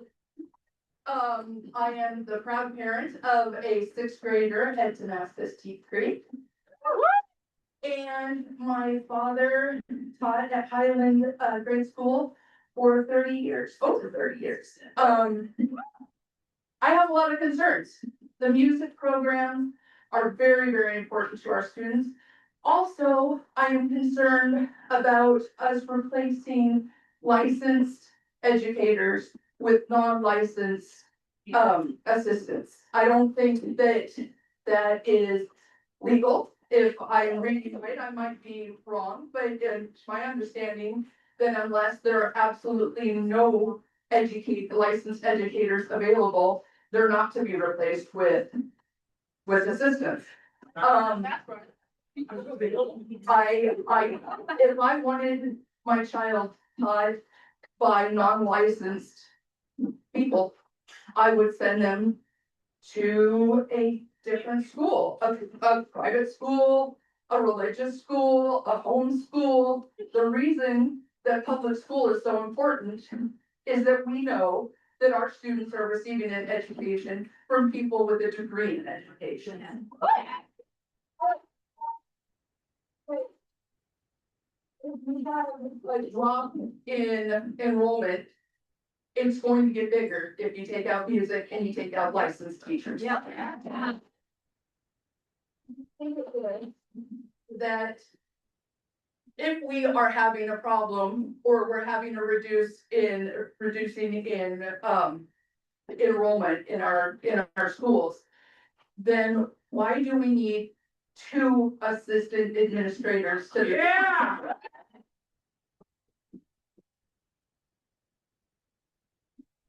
I don't know how that's in here, but I'm guessing we could pay 4 teachers with that amount of money.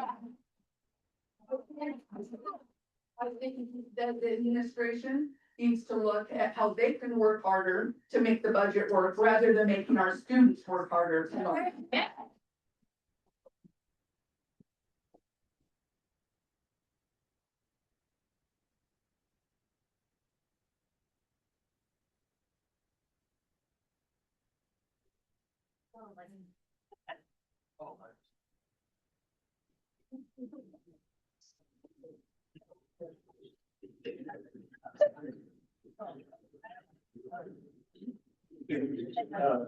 Gabby Gardner.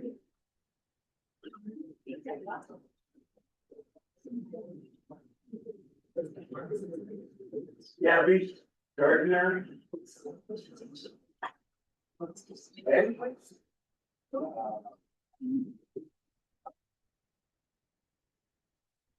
So, Molly. All right, Molly.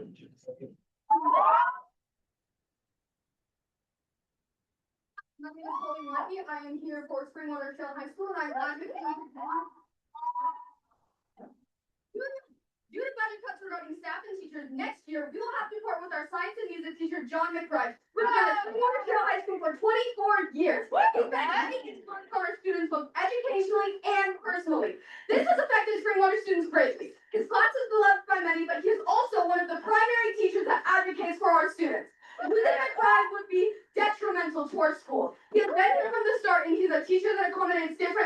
priorities. This is so important, especially in such a small school. Both previous and incoming students greatly benefit from the hands-on, involved approach that he brings, and a new teacher would not be able to replace him. The budget cuts we are facing are causing our schools to lose integral and important classes. In losing performing arts, we are losing a huge part of our academic curriculum. We are losing significant role models because of this. And how can we as students be successful if all of our performing arts teachers and programs are gone? Attendance will drop and displacing teachers will continue to negatively impact students' grades, all of which will degrade our district's already poor academic reputation.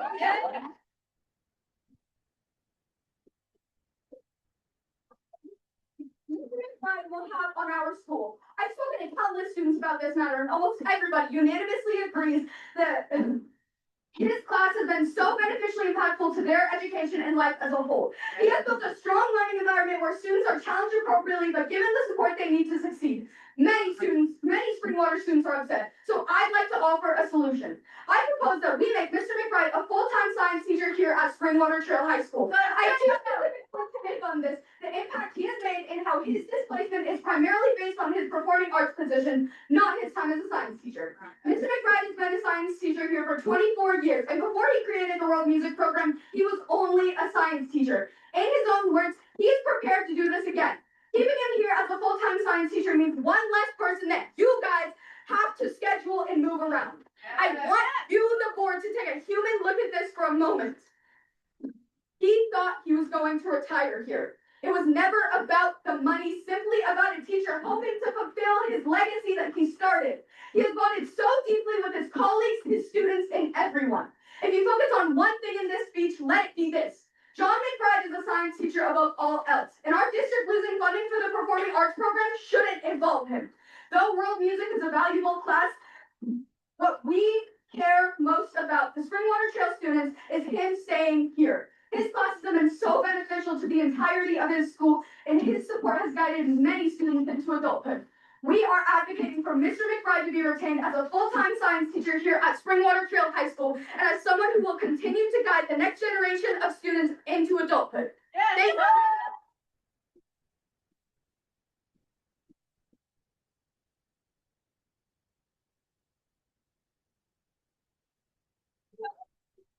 Thank you.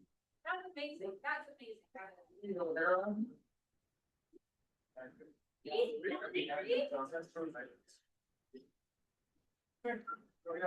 Right there. Let's go, man.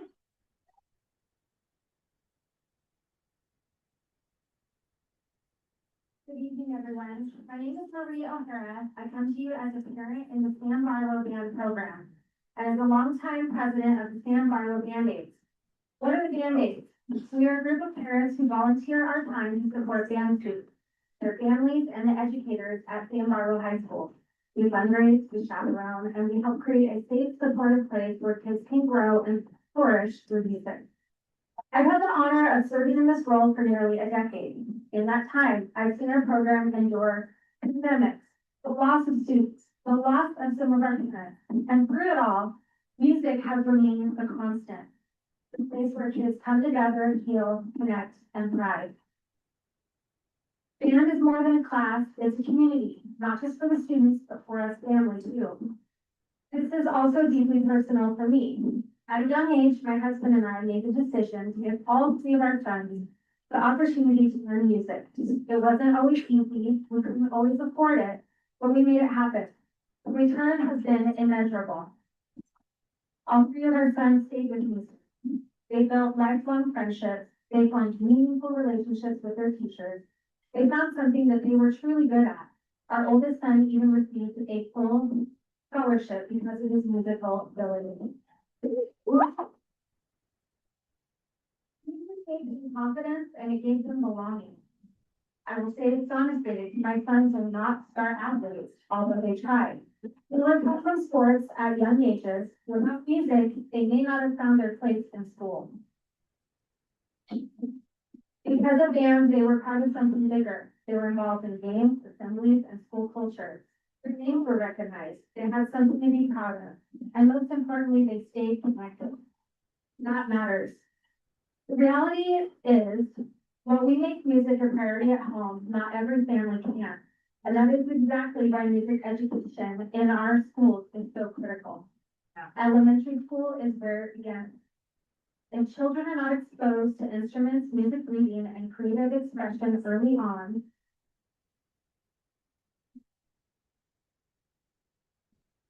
how will they ever discover their passion? How will they continue into middle school, into high school? When you cut music at the elementary level, it doesn't just stop there, it trickles up. It weakens the middle school program, it diminishes high school programs, it limits opportunities for all. Every year, we do scholarship applications from our band students that we provide as Band-Aids. And when asked what matters most in their high school experience, the answer is overwhelmingly the same: their time in band, the band and family, the place where they felt seen, heard, and valued. As my time with the Sam Barlow Aids comes to an close, I find myself thinking deeply about the legacy we leave behind.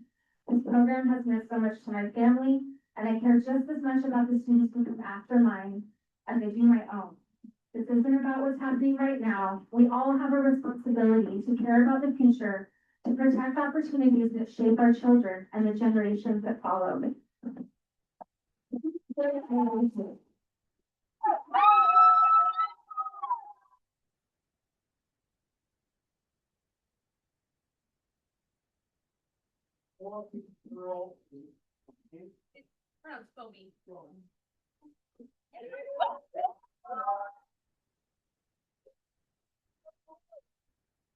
Hello. Hello, my name is Penelope Proboni, and I'm a current student at Gresham High School and a former student of both Clear Creek Middle and Highland Elementary. I've played band for around 3 years now, and to say it's been life-changing is an understatement. It's been life-saving. I remember when I actually started loving music. It was at Highland Elementary in Miss Turio's music class, one of the many teachers who have been cut from their teaching positions. We played the recorder, and despite our group being out of key and squeaky, I loved it. Playing in a group is oh my gosh. Playing in a group as such is so important to social and emotional development in children. Collaboration is a key part of life, and an excellent way to nourish that is with music. Music educators like Mr. Trivio or Miss Navarro, the band director, teaching us. Band director help kids do so much. Help them experience things that they would not experience anywhere else. I want you guys to think about my music education and future generations' music education, and I want you to reconsider your decision about cutting elementary music. Please save our music teachers and children. Thank you so much.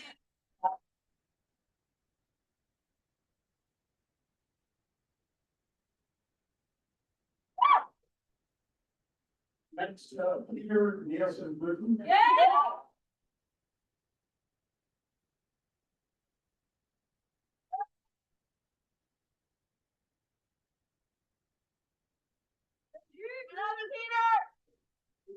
First, I just want to say that I sent a letter in to the board and to the committee members, and so all this information is in there. And I first want to just also thank all of you, because I know this is not easy, I truly do.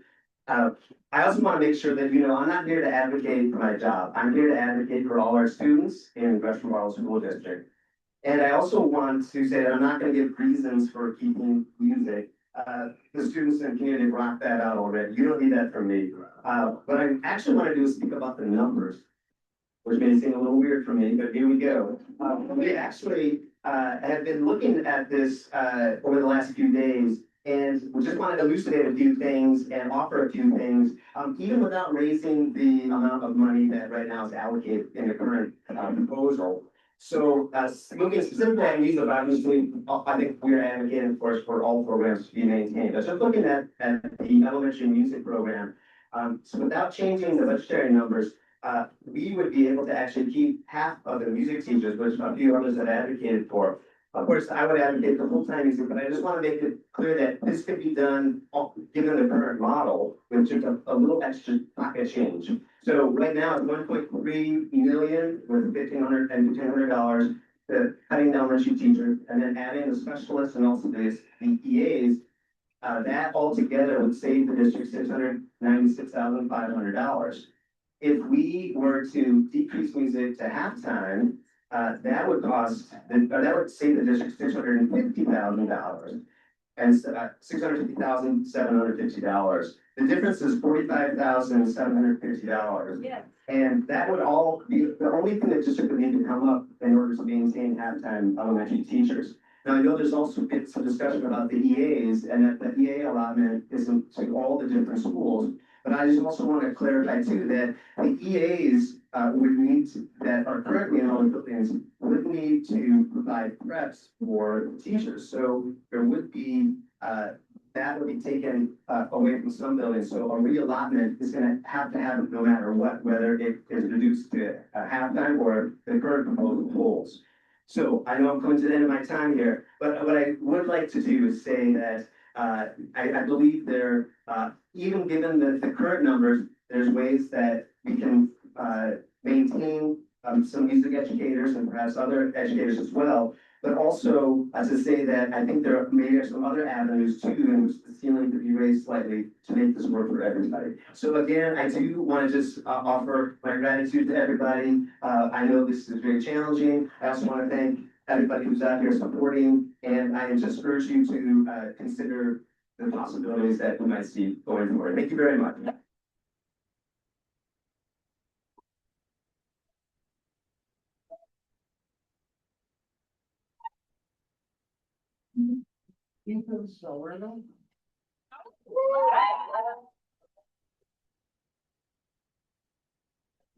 Hi, everybody. My name is Palerno, and I'm a current member of the Gresham High School band. I understand that a lot of us here tonight are not very happy with the decision being made, but that doesn't mean that we really need to be making all of these comments towards our board members. They're trying their best, and a lot of them aren't happy with the decisions that are being made. Continuing on. Early music education is such a fundamental part of learning. It builds structures with relationships, and like other people were saying, it helps people learn math and science and English way better. I don't think I'd be the person I am today without early music education. Thank you to Mr. Althoff over here.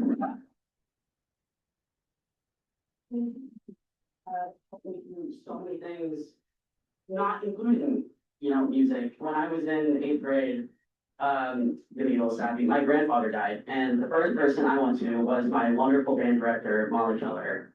I went Keller first to talk to them, because I knew that they would give me the support that I needed. And when I heard about the budget cuts, removing my now band director, Bundy, I went and I cried in her arms. Because I didn't know what I was gonna do without her. I mean, she's been amazing over these past 6 months, and she taught me so much, and I've genuinely improved so much. I'm in 3 different music programs. I'm in jazz band, I'm in concert band. Musical. Yeah. And I don't know Miss Beastie, but she's also given us. And I've also talked to Ms. Navarro throughout the years and Ms. McBride, and they've all given me such wonderful advice. And it helped me through tough times. And like a week back to the Saturday, a week after my parents died, it was the 8th grade honor all state, and Ms. McBride was there, and Miss Bundy, I believe you were there. I know you were there, and it was a hard time for me to go up on that stage and perform after such a terrible thing happened, but I knew that my band director Keller would be there for me. And, if this is saying anything, it shows how much our teachers care about us and they love their jobs. It's really not about the money for them, and it's not just about the music education. Avid, science, math, all of those programs are being cut from our schools. Vital core classes are being removed that we need for vital education to go on to higher education. And things like that. Yeah, well, basically what I'm saying is don't remove elementary music. It's such a fundamental part, and it's genuinely the most important thing to me.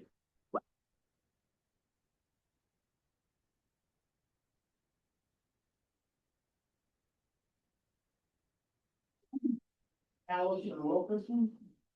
Alice is.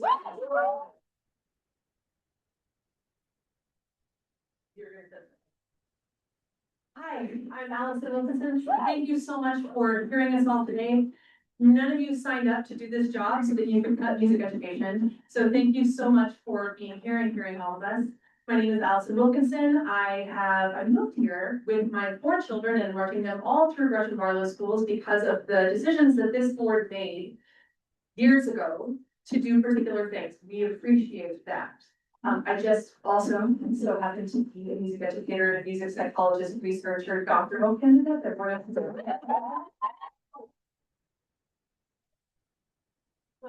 and I just thought I'd share some things with you that you might not know, because the priorities that you put forward earlier, cutting music cuts the knees out from under you, 100%. So when students are making music, they make music from their midbrains. It actually comes up through their brainstem. They are actually experiencing musical experiences in their brainstem, in the places that blood flow happens.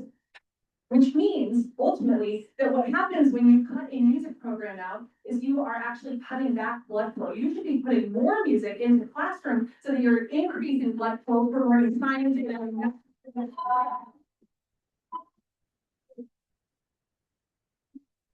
music is that you increase blood flow. Also, when people make music together, and this happens most in elementary schools, when people make music together, the parent-child bonding part of the brain lights up.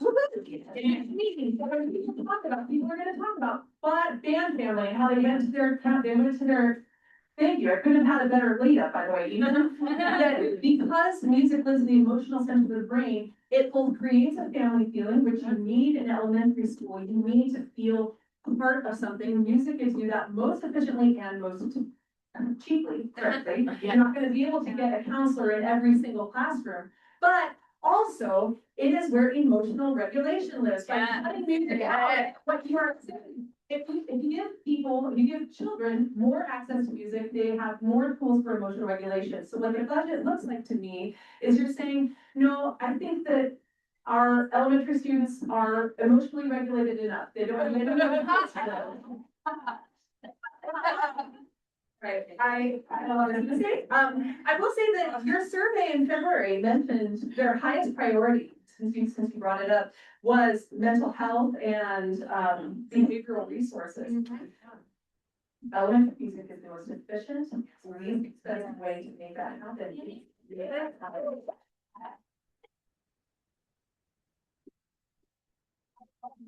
Executive director of a nonprofit that actually gets music into schools that are music deserts. I just never thought that my school district would be one of those. Please reach out to me. I'd love to be of help. Thank you so much.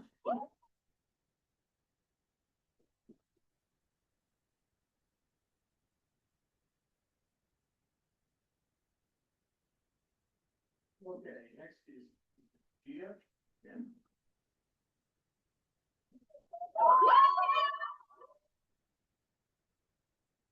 Hello, my name is Gianna Meza, and I'm a member of the community. I'm representing Springwater Trail High School. Going to Montessori school, I had never gotten the traditional learning experience. But one thing learned was my passion for the arts.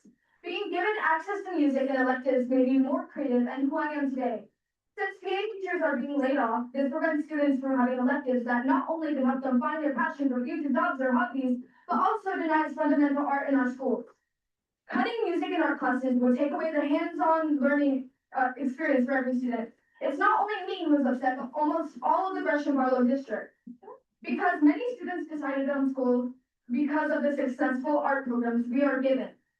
The Gresham-Barlow district has such strong students of the art and have won so many awards for choir and theater that it makes no sense to fire the teachers who are leading us students.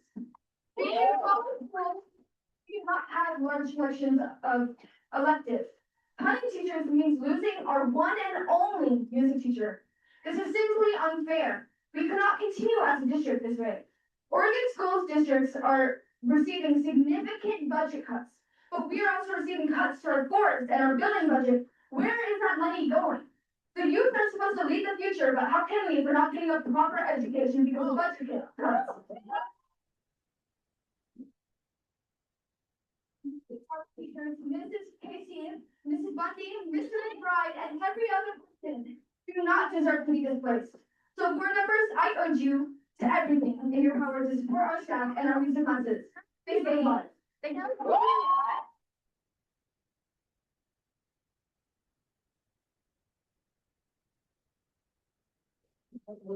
That was our.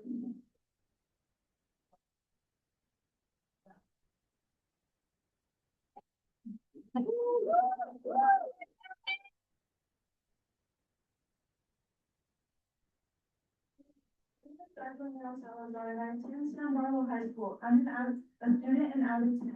Many students who work by junior are students feel like higher education isn't meant for us.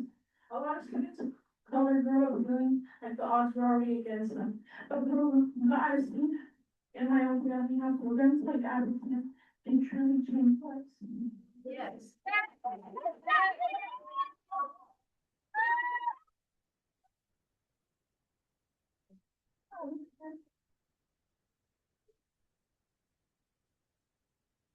Deep breath. You got it.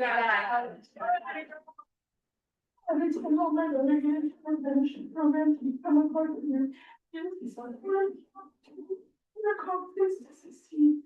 This program is not only for universities, but many students across the country.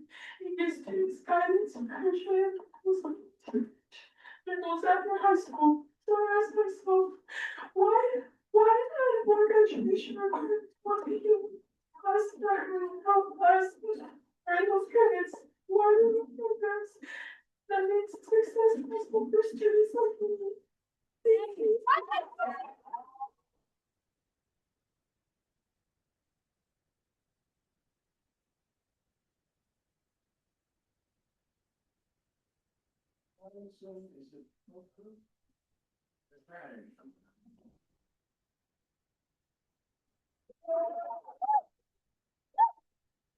Hello, my name is Axel Pradesh, and I'm a tuba player at Gresham High School, at Springwater Trail High School, and a former student of both Clear Creek Middle School and North Gresham Elementary.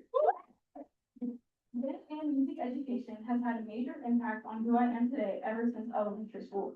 Throughout all of middle school, I played both the euphonium and tuba. Playing and reading the notes on sheet music is almost like a second language to me. That being thanks to my former and current band directors, Mrs. Navarro and Mrs. Bundy. I believe everyone deserves the chance to experience music and fine arts from a very young age, for it changes you in ways unimaginable. These budgets should not be getting cut, no matter what program. Being able to be in the music program is already a huge given opportunity and many more. Cutting these budgets are stripping away teachers of their jobs, such as Springwater Trail High School's beloved science teacher, John McBride, Gresham High School's band director, Mrs. Bundy, and their choir teacher, Mrs. Casey, and many, many more. These budget changes affect life-changing opportunities for kids and their futures today. I not only want to keep every teacher in their much-deserved positions, but to keep the fine arts program alive. Other budget cuts, such as AVID, are also very detrimental to our student body. AVID has taught and prepared me for so much, and I wouldn't be here today if it wasn't for Mrs. Stanley and the AVID program.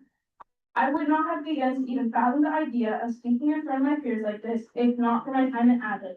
So I ask you, the budget committee, and the school board to please reconsider your decisions on all the matters. Thank you.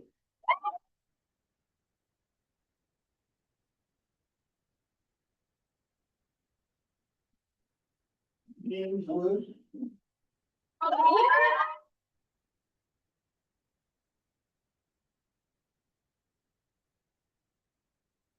Good evening, members of the board. My name is Sam Wood. I'm a resident of Gresham, and I go to Gresham High School as a 16-year-old sophomore.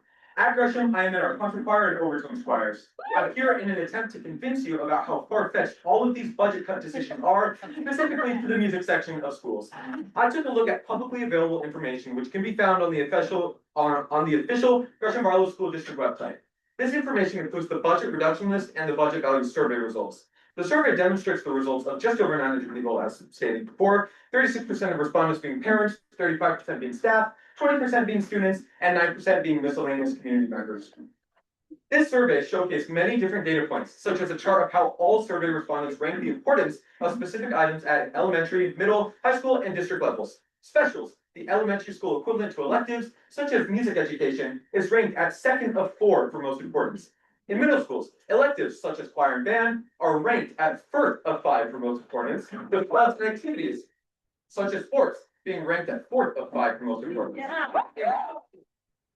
Are again ranked at first of 5 for most importance, with athletics, clubs, and activities being ranked at fifth of 5 for most importance. Votes, electives were ranked as some of the top priority for students, while athletics were ranked at nearly the least important for students. Student-specific charts and rankings categorized by all survey respondents, budget forum respondents, parent survey respondents, and staff survey respondents, there's continuous clear favor of electives over athletics. With that information, explain to me how this justifies the removal of 9.5 FTE, full-time equivalent or staff positions, and a $1.3 million cut to music teachers in elementary schools, with only a $100,000 cut to athletics and activity programs.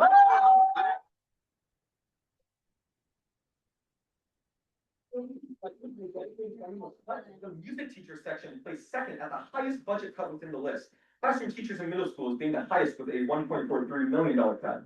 Music teacher is only one of 4 sections out of 32 with an over $1 million cut. All of this information is again publicly available on the official GBSD website.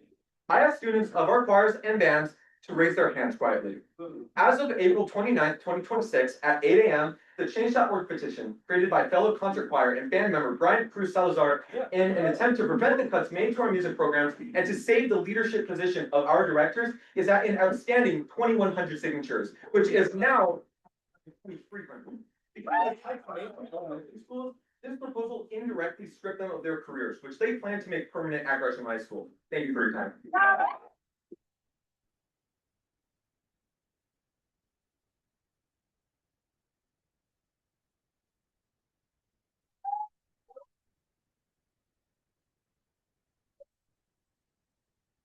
Hello,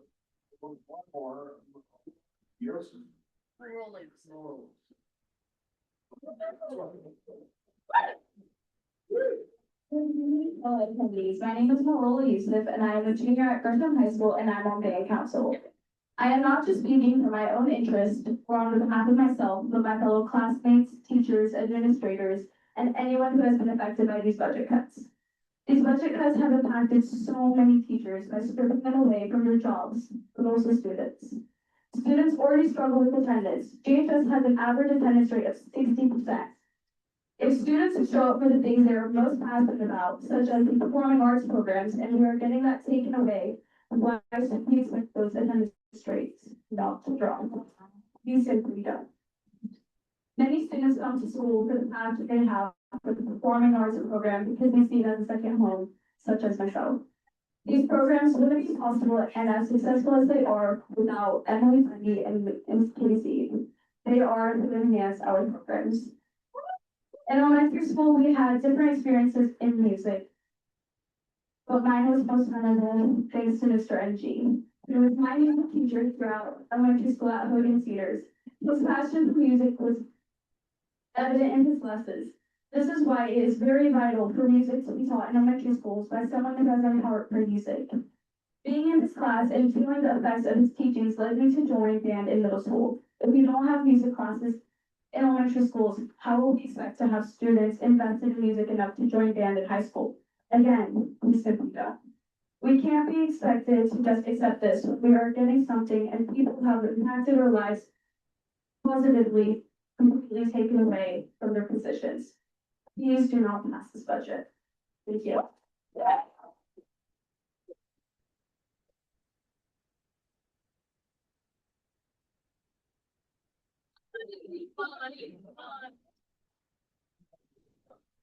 We will make sure all of the budget committee gets copies of these written comments. We do need to move on to the agenda here. So the next is proposed budget discussion. And budget committee.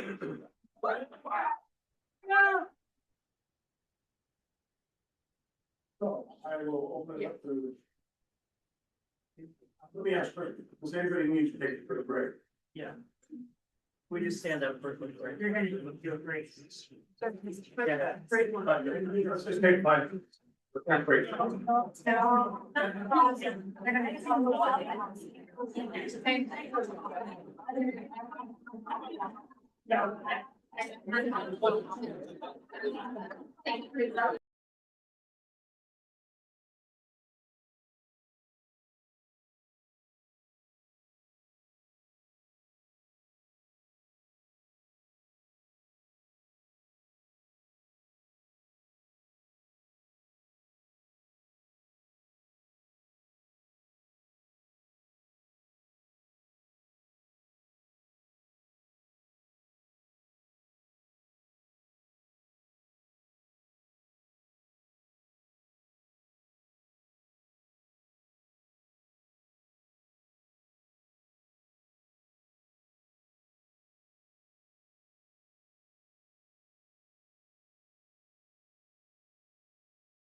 All right, moving on to the next item, which is proposed budget discussion. So, I open up the budget committee for questions, comments. I have a question for district staff. Yes. If you clarify, are there, in what ways are there performing arts reductions at the high school level? At any of our conference high schools, is that a?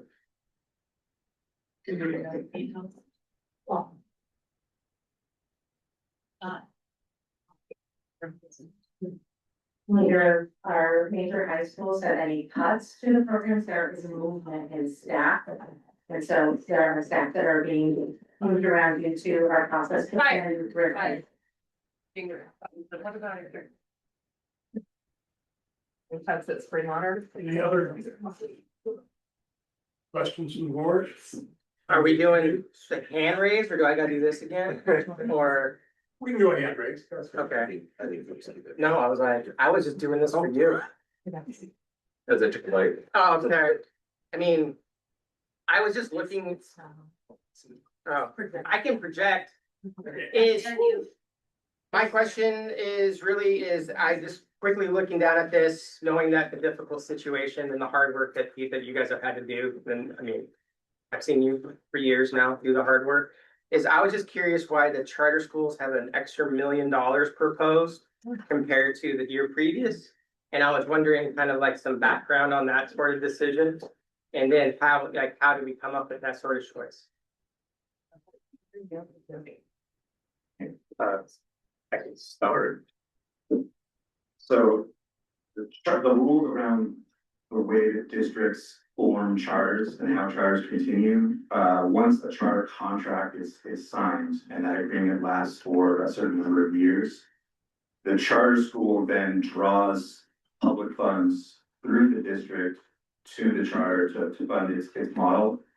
So based on EDM and based on enrollment and based on how those figures play, that's what's going on there. So just in the same way that the district gets more money each year, like 3% more, 4% more, whatever it is, depending on how the SSF formula works, charter get a similar one. Now the charter rates per student are slightly different than the rates per district student, and that is due to laws that were passed in the 80s and 90s about how that stuff works. I don't have the full background on that, but ODE publishes those numbers each year. But so that pass-through amount is just based on what we expect their enrollment to be in the next year.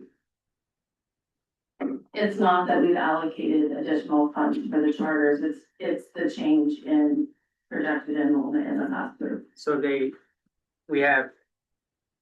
we're having more students, there's 1,500 students approximately in the charter schools, according to I was like, so that's obviously an increase. So when there's a decrease, do they get less money? Yeah. I just never seen less money as it pertains to this. It's just constantly going up. And then also, I was like, is there any oversight of the money that's given to them? I was like, who audits that? How do we know where it's going? Because I mean, they don't have to be state testing, do they? They do. They do? Okay. I was just curious. But I was just wondering, like, we give them the money, do we walk away? I was like, is that our responsibility of the districts, the state's responsibility? Yes, no, yes, none Okay. of that, honestly, so.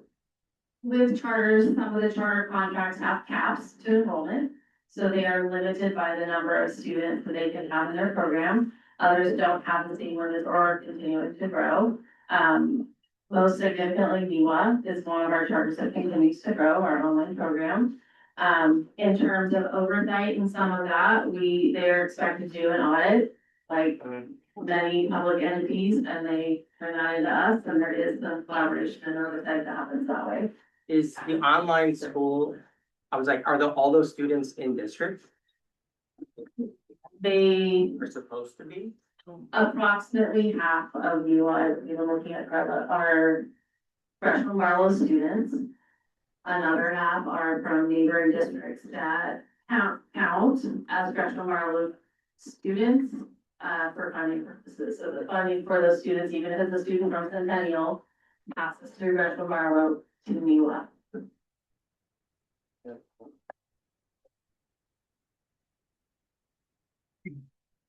Please. So I've asked this the last couple of years. Hopefully I'm loud enough, everybody. And you just showed us today, the trend lines for our student population is continuing to drop. And so, I'm not in favor of closing school, but probably not going to ask that. We have schools that are operating at pretty low percentages, and it might be time we address that elephant in the room. You know, how much does each school cost to keep open? What is the cost per student to have a elementary school half full versus full? Does the cost go up for that student who's at that school? And does it make sense to readdress whether we're going to make hard decisions that keep programs in our students so that they actually want to come to school? Or do we cut the programs and keep schools that are partially used? So, as many people in our community know, Gresham-Barlow has closed 2 schools more recently than other districts have. Damascus Middle School consolidated with Deep Creek Damascus to make the K-8. And West Gresham closed during the pandemic. And so that did change some of our boundaries, that did change some of, you know, resolve some of what you're describing. Those weren't, they didn't necessarily close because of enrollment though. We do have some schools that are not full. And I will say that at some point we probably have to reevaluate what that looks like and have some conversations and look at what's happening with enrollment. That's an extensive process though, that wouldn't happen right now, but I mean, to your point, like, I think that's a conversation our community has to have. Yeah, we've had 2 years of discussions about falling enrollment. I don't know where we go from there.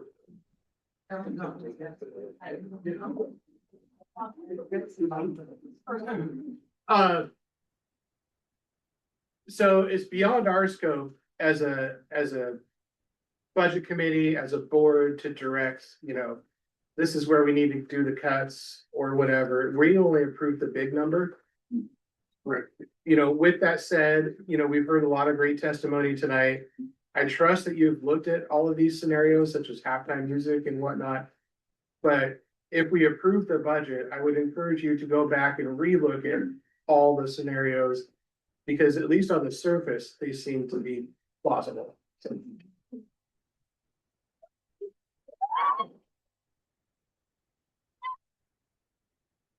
Are you wanting a response?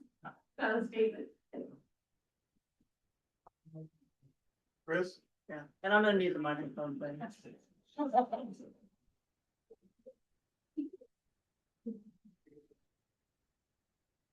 I'd like some additional information, for our next budget meeting. I'm not comfortable doing a budget proposal tonight, the final. We mentioned a couple of things, the academic standards for arts in Oregon, it was passed in 2015. I know of it, but I don't know enough about it to know what all that entails.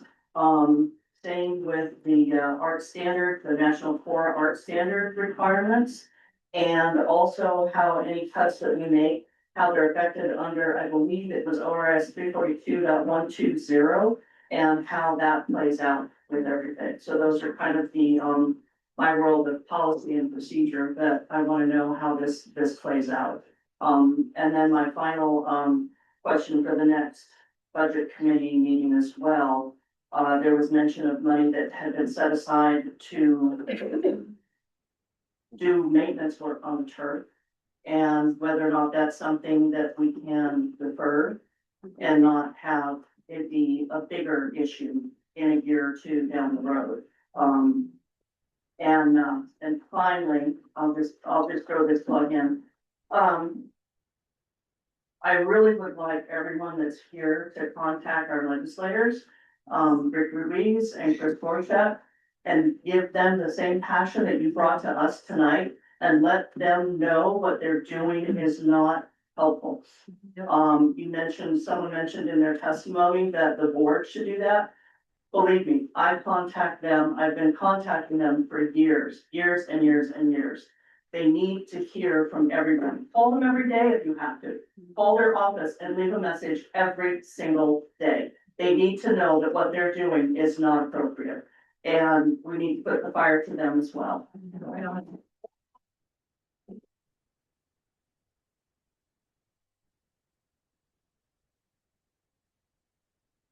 I can offer a brief comment on turf. Having installed probably 15 fields of it for Beaverton and other districts. Your mic, please, John. And unfortunately, in the long run, it's more expensive than grass. Because the injuries that can happen for not maintaining it are significant. And there's a lot of history of it. I mean, to the point to what we do, what is quarterly, we do the inspections. It's annually, each office. Professional teams do it at the beginning of every game. If there's that much liability and risk in maintaining the turf, so it's an unfortunate situation, but we do have to maintain, or we would have to close the fields. Anybody else? Questions? I'm sorry. Yeah, I've got a couple questions. Yeah, and I think the turf conversation kind of dovetails nicely into a couple of the questions I had. So our property insurance premium is quite a bit higher. Is there anything we can, one, is that a defined fixed number? Has that already sort of been locked in contractually? And the second part of that is there anything we can influence on that? And just for context, that's about 1.7 million up from just over 980,000.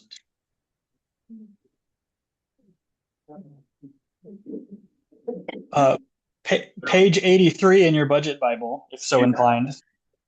I can definitely speak to this. So the district uses a nonprofit organization called PACE, which is used by over 95% of districts across the state because it is a risk pool as opposed to a for-profit company. So we save a significant amount of money versus going out to the private market. The only districts who've successfully gone to a private market insurer have an economy of scale like Public or Salem Kaiser. We have looked into going to a private option in the past and it has been significantly more expensive. We do look at it on a semi-regular basis, and that is something that we're always looking for. The reason why rates are going up so substantially has to do with the absolute skyrocketing cost of lawsuits. And there's been some legal changes as to the caps of those lawsuits that have happened over the past couple years, the past 5 years, and also the past 10 years. They're just astronomical. And the only way that the insurance pool can handle that risk is to raise premiums by staggering amounts. They did offer an option for the district to consider less coverage, but considering the district's liability and what has happened in past decades and past years, the decision was made to not go with less coverage for our community, which includes our students and our staff. Okay, thanks. Another question for kind of some budget math clarity is the delta to the 8% policy about 1.5 million. Did I do that math right? Ending fund balance of 11,613-ish would be the target. From 7.1. I think it's from 7 to 8. Got it. If that's changed in 1 year, in this year, that is the delta. The problem with thinking about ending fund balance as a static number is that it is a ratio. So in future years, as expenses continue to separate from the revenue delta, essentially putting it in those terms, ending fund balance in future years becomes more challenging to surmount and doesn't keep that same quote unquote cost. So yes, I agree with your first point, but in future years, even just next year, it's not the same. Got it. No, thanks for clarifying that it's anchored to revenue.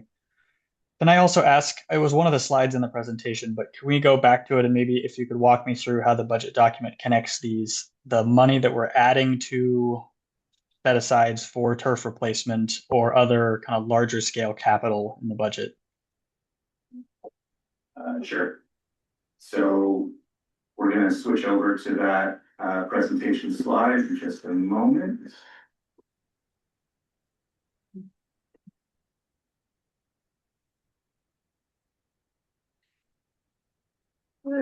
Thanks for my tab.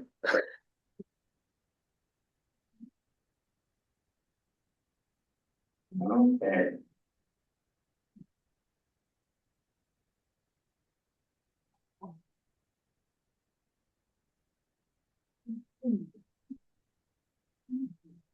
There it is. So the transfers for the budget year that we're talking about, 26-27, next fiscal year, we have curriculum, we have technology replacement, and we have curriculum replacement. So you can see there that they are not equal.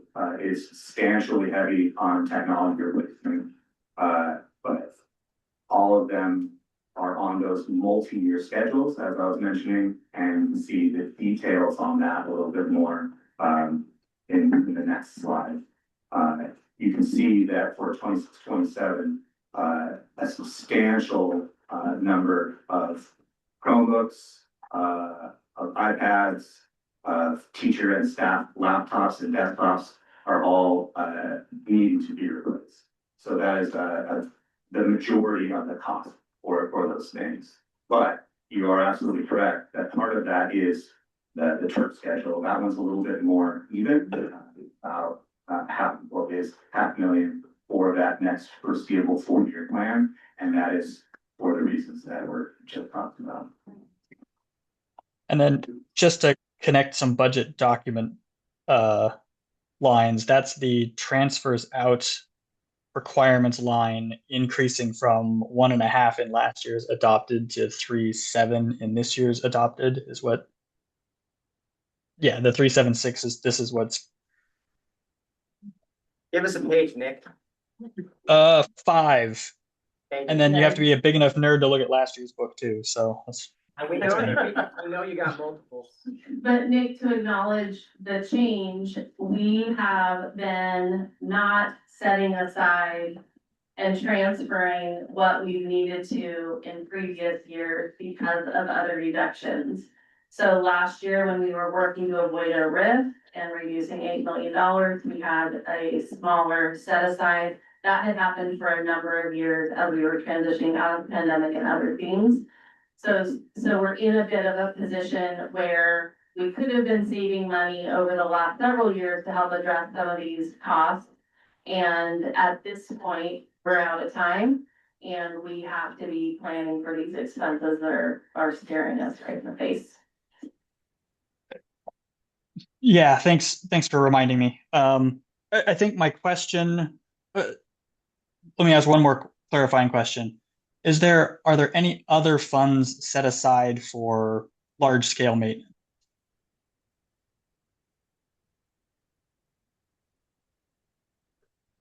So unfortunately, we have to be a little bit specific. When you say large scale, that may translate to capital. And when you say maintenance, that usually translates to the repair and maintenance function codes, and those do have specific pages. So there is. Fair enough. Clarity would be capital. I'm seeking multi-year capital that we would not want to eat in a single year. Got it. So that will be the capital project funds. But capital project funds are not designed to do these 3 specific things. Capital project funds are about, for instance, replacing very large building items such as new roofs, new boilers, HVAC repairs, not repairs, but replacements, things of that nature, large equipment and building replacements as opposed to repairs. That's what capital projects are generally for. I think he's asking if there's any set aside for those For that. things you speak of. Oh, yes, that's what the capital projects fund is, and you can see that very clearly on page 5.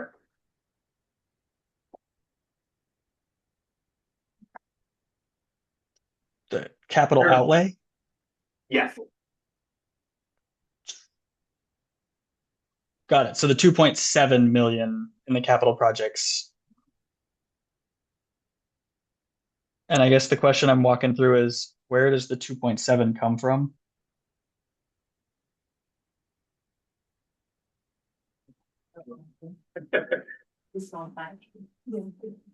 I'm still on page 5. So on page 5, capital projects has its own beginning balance. You can see that at the very top of page 5, where it says capital projects, 3.2 million. So that's where it comes from. It's one of those restricted funds that can only be used for capital per budget law. So those funds are only for capital projects, major new construction purchases, things of that nature. It has that 3.2 million beginning balance. And the plan is, now remember, this is appropriation, so it's not necessarily that we're planning to spend all of that, but that is what the board is saying can be the maximum. I believe conservative stewardship of taxpayer dollars would be to not spend that unless absolutely necessary. And that is what I would advocate for. But this budget is not talking about a detailed plan for capital projects because those dollars can only be used for capital projects. Understood. I wanted to make sure that the core of my question is I feel uneasy about setting aside money for turf when we have other unaddressed maintenance across the school system.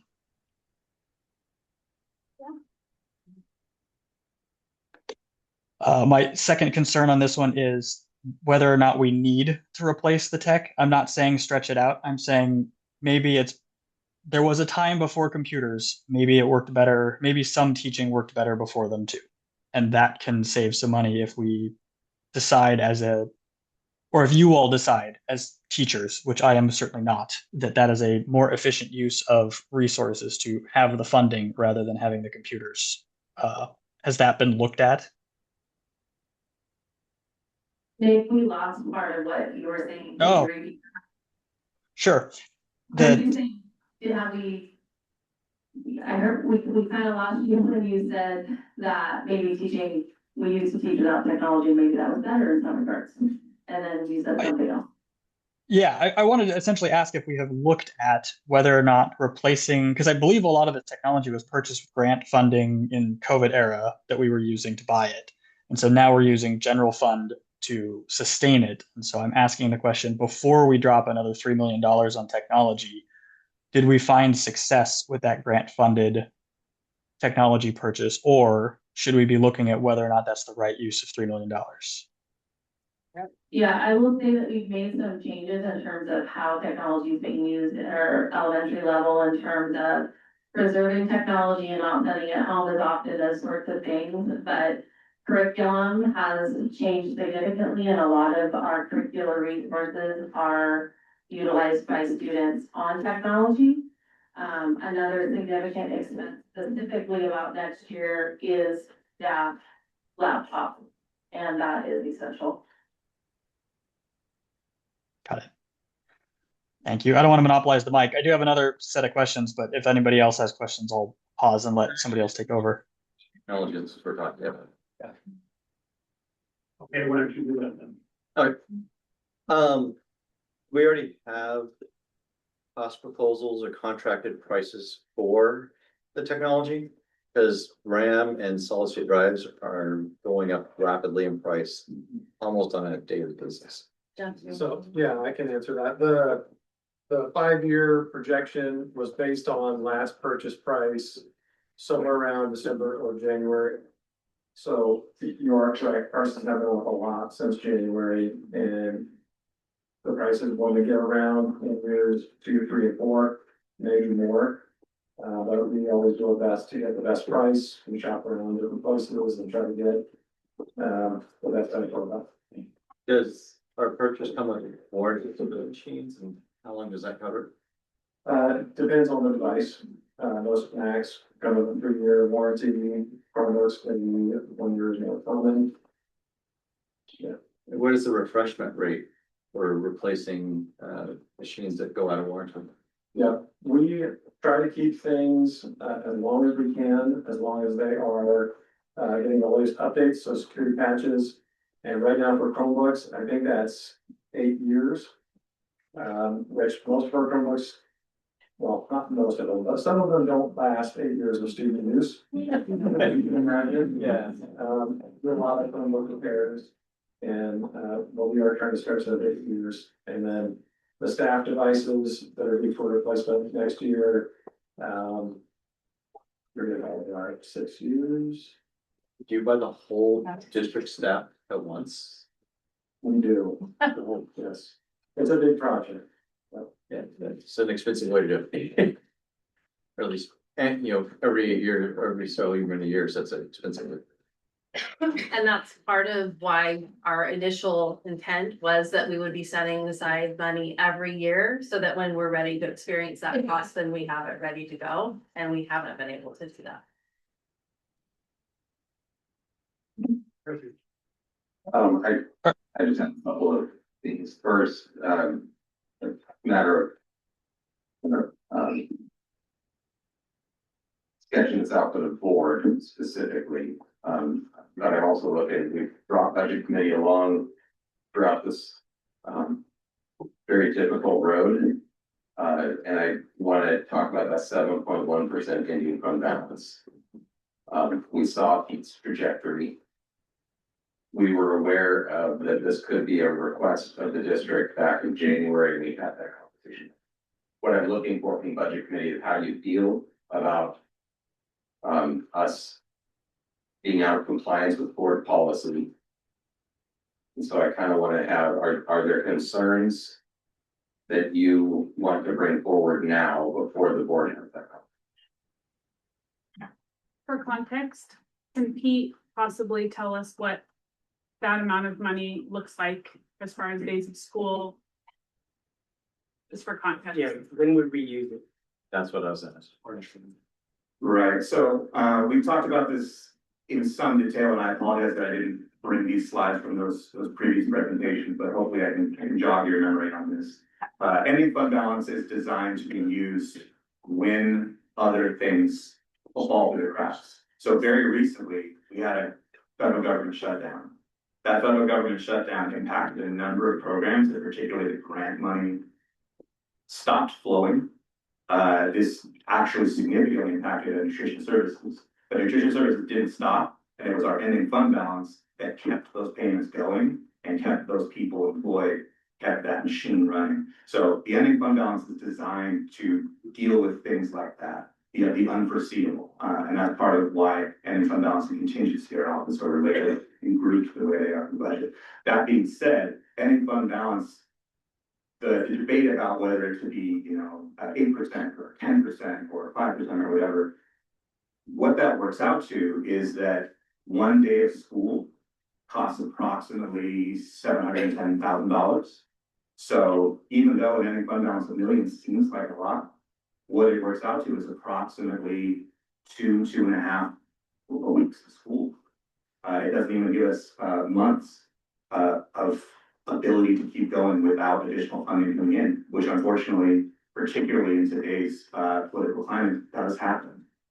And we've already had to ride out some of the storms, and we've successfully done so and recovered that process, which is what you want ideally ending fund balance, a healthy ending fund balance to do. Well, and I think the other thing is how it affects our bond rating. That is absolutely true. That's a great point. So were we to go out for a bond rating agency looks at a combination of factors, but they rate you just the same way that they would rate like a for-profit company. And they're looking at things like what are your reserves, what's your cycle of revenue to expense and things like that. So the larger ending fund balance, the lower the interest rate they will offer, which literally means the cost of borrowing can be impacted by millions of dollars. So you can save the district many millions of dollars if you're going out for a significant bond. And that's exactly what happened in our last. Well, it's also a calculation of the other way it's often called, the state's cash on hand. And we could have the underwriters reassess our bond commitments if in fact we're not maintaining. It does happen. Yes, there's a thing called arbitrage, and a separate agency as mandated per Oregon state law is required to look at any public entity that has a bond and determine their fiscal health every year through kind of not a full financial audit, but a specific audit that relates to debt readiness, exactly what you're talking about. And we do comply with our arbitrage, findings every year, and they have found us consistently to be sound for exactly what you're talking about.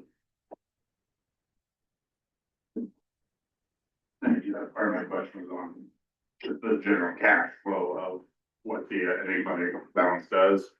Also, the question from the group came up about what's the plan as enrollment continues to drop. Well, I think from the graph we've seen, it's been about 3 years that I've been here, it is continuing to drop. And the projections for the state and for the area also, what does that look like next year? Or what does the next biennium look like from sales? Overall, yes, that's true, that, there is projected to be steady decline. We completed our long-range facilities plan that last fall, where our enrollment trends were evaluated, through a pretty extensive process through a third party. Ultimately, we're going to need to continue to adjust our staffing and continue to look at savings through school closures, rebounding, whatever it might be, for our long-term stability.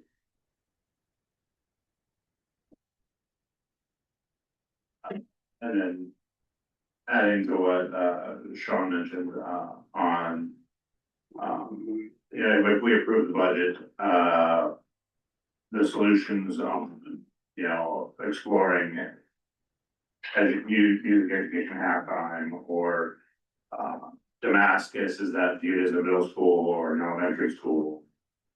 So the middle school kids at Damascus aren't going to get any music education. Some of those options that we've explored those, even if we approve budget today. I can respond to the decreased amount. There is still middle school choir and band for middle schoolers at DVP. There is not elementary.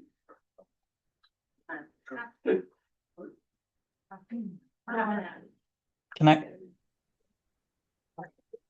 I ask another question? Sorry, I can't hear in the room very well, so if somebody was speaking, I apologize. Go ahead. Okay, so my question, I want to acknowledge again all the hard work that has gone into the budget and all the difficult choices that were made. I'm going to kind of float some statistics and some math that I did in reviewing the budget. And with that, a way that we can kind of restore some classroom funding, but it does result in some other cuts. So what I want to say is I looked at the admin FTE going back through the 2021 school year. And Pete, I got to say your chart that you shared was, I would say, technically accurate, but slightly misleading. I would recite that this budget committee had a lot of consternation about last year's budget because the admin FTE increased. And we essentially said we were going to let that slide because it was not a completely accurate statistic. And therefore, to cite a reduction against that doesn't quite hold water. Regardless of that, I went back to 2021, 22. So I went back multiple years because this is one of those things where if enrollment is declining, you would expect to see administration shrink as well. If the teaching staff is shrinking, you would expect to see administration shrink as well. And so I looked at it 3 ways. I followed if administrative FTE reduced at the same rate as enrollment. If so, the current proposed budget with cuts is 1.7 FTE higher than it should be. And I know it's not going to be a 1-to-1 correlation, but it's still above where it should be.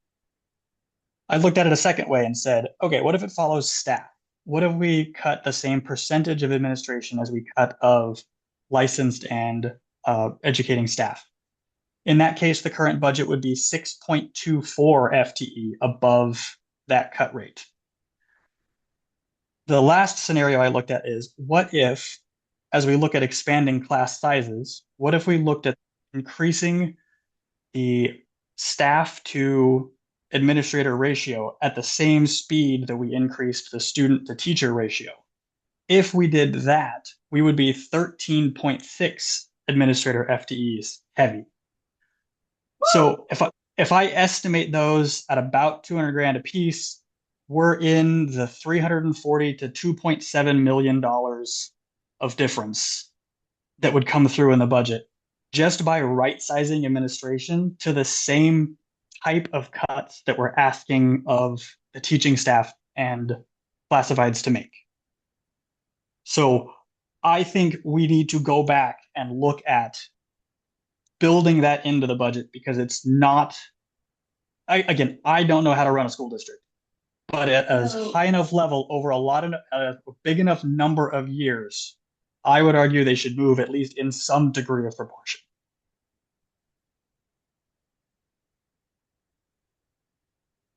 So, Nick, I'm thinking about what you're saying. I'm also considering things around our schools and our principals and assistant principals. I'm assuming that you are not referencing building level administration, or are you? I'm referencing once again, the most popular page 5 in our books, the 63 FTE for admin, which I do believe does carry building leadership as well. It does, yeah, and it also includes 18 administrators that are unlicensed.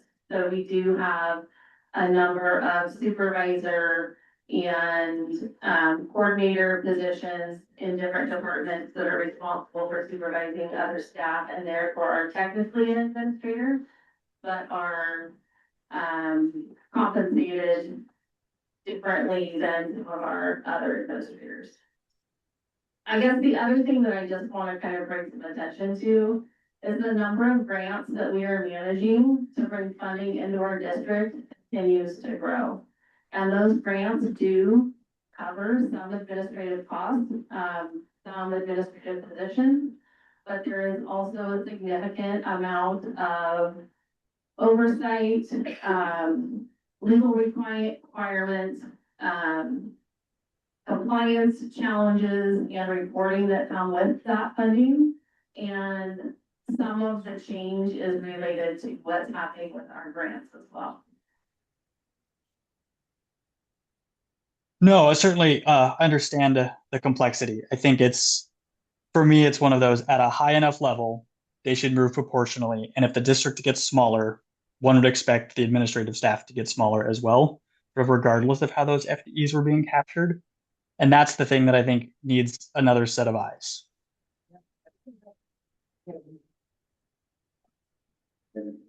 I'm that, you've given me a jump off point, Nick, for another conversation, but first, my linear brain has to finish up first one. Budget committee. Are there red flags? If the board were to, by resolution or some other means, or changing policy, reduce it from 8%, do you have concerns? If so, now would be a good time to voice it.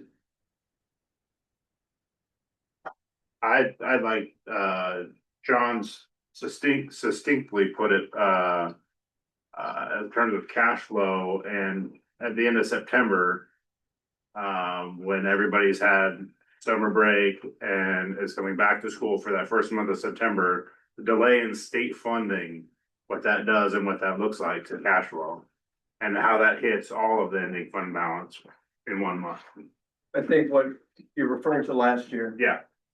Our first check doesn't come from the state until October 1st. So to pay all of you in September, we have to have money. That ending fund balance covers much of that. And then the check comes and then we're okay. It's just how we're set up. It's how the state is set up. So part of it really is a bare bones cash flow to keep going to make sure that everybody's paid like they should be in September. So, No, go. I was just saying. So with the 6% being out of that? No, if you're looking at the 710,000 it cost to operate, and then we will have wage increases over time. It has to happen. So 710,000 is a daily rate now, and it gets us about 15 days of operating, maybe 16, right in there. I have to do the math again, so don't quote me on that, but it gets us about a half a month. And to give you the history of this, if you really want to go back to that fun experience from 2008 to 2010, when the state was asking for money back, we got down to 1 day of operating expenses, period. We barely made it through the year. So all of us who have been through that also sit there and worry. When is the next recession? What happens? Are we gonna stay solvent? And that's always a question. So with 7.1% being. Industry standard, I would prefer 13%. We can't do that. So I don't want to go on record saying that 13% would get us a month. And that's where I would be more comfortable. But schools have never been able to do that. It's unrealistic for schools. It's realistic for businesses. No, we had a. Oh, no, he was first. Ross has been waiting. So my question is a little bit different. So pertaining to the fuel price volatility, is that factored into the estimated proposed amount when it comes to student transportation? Or is that something that really need to be revisited? I wouldn't.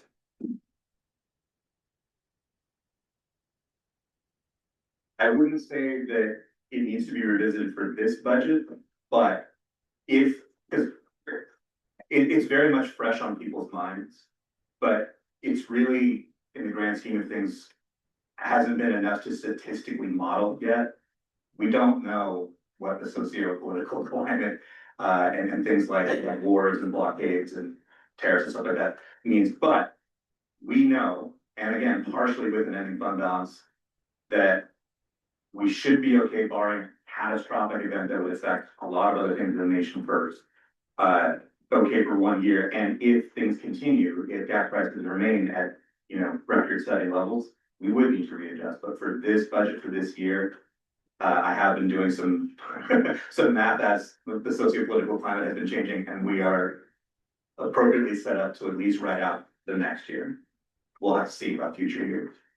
I think that's my question. Can you talk a little bit about what we anticipate seeing with budget for the next biennium or specifically? Yes, this was also brought up in some presentations with this group that you may or may not remember because I didn't hit on it as specifically. But you remember that slide that I showed today about PERS, and you may remember from some other slides I showed you, there is proposed official numbers from the state about the next biennium increase for PERS, and it's another 10%. And that is absolutely crushed. That is not negotiable. Those rates are set by the state. You've already seen how much of our budget goes to PERS. It going up again, double the rate of inflation again in 1 more year it's really going to take a significant toll on our budget. That's one of many reasons why we're doing what we're doing and making some very, very difficult decisions now as opposed to waiting for that next year. But Pete, do we have track record on the advisory rates accuracy? I was working with the city of Gresham on a similar proposal, and they've got the same level of increase baked into their advisory rates, but they've got PERS. The advisory rates don't count for bonds rolling off. So they're projecting flat, which is also in the same presentation from the state actuaries on what PERS increases look like going out. It's flat for the next 7 to 8 years. Sorry. So we are dealing now with the realm of actuarial math, what a super finance nerd would call Black-Scholes. If you're familiar with those aspects of math, that is well beyond what folks at a district level are trained to deal with. So we do work with specialists at the state who are dealing with that type of actuarial math. The types of organizations that we look to include OASBO, which is the Oregon School Boards, School Business Association, as well as FOSA, which is the Confederation of Coalition. There we go. But anyway, so these various statewide groups do have the ability to have their preferred actuaries who they have that trust and relationship with. The one that I hear most often is named Carol Samuels, who makes a number of presentations at the state level. If you wanted to Google her name, she also works with Piper Jaffray, a consulting firm who does financial stuff. Anyway, we look to them for the types of, I think, doubt that you're raising, and they are telling us that they expect this to happen. Does anyone know for sure? No, but I would trust those folks. And in the time that I've been doing this, which has only been 6 years, those 6 years, they've been accurate. Understood. And then Blake, if I can chime in on actually addressing your question, which I feel like I've ignored 3 times. He's trying to answer your question from earlier, it sounds like. Oh, was that? Sorry. The contingent, the ending fund balance. I would support kind of where we're at, but I do think it's a place we need to get a little bit closer. I'd be curious if we could. I don't know if we have policy around the size of the contingency fund, but if we reduce contingency to $1 million, which again is lean, but does lend itself to more conservative revenue assumptions. If we adjusted contingency to 1 million, we would cover the gap. No. Oh, sorry, that wouldn't impact any fund balance. I apologize, that doesn't track. Hey Nick, I see the rationale for finding ways to reduce in capital projects as well. When you look at the grand total facilities that we have and the value, the last time we looked at it was about $500 million. The ability to maintain $500 million in facilities with just $2 million is difficult. And I mean difficult. We're not doing things that we need to do because we have to focus on safety. And even that, in my humble opinion, is hard and questionable with $2 million. So I have a concern for staff and student safety reducing that. Oh no, I was discussing the contingency, and it'd be 2.5 beyond whatever was already built into the budgets as necessary. That's the definition of contingency, right? No.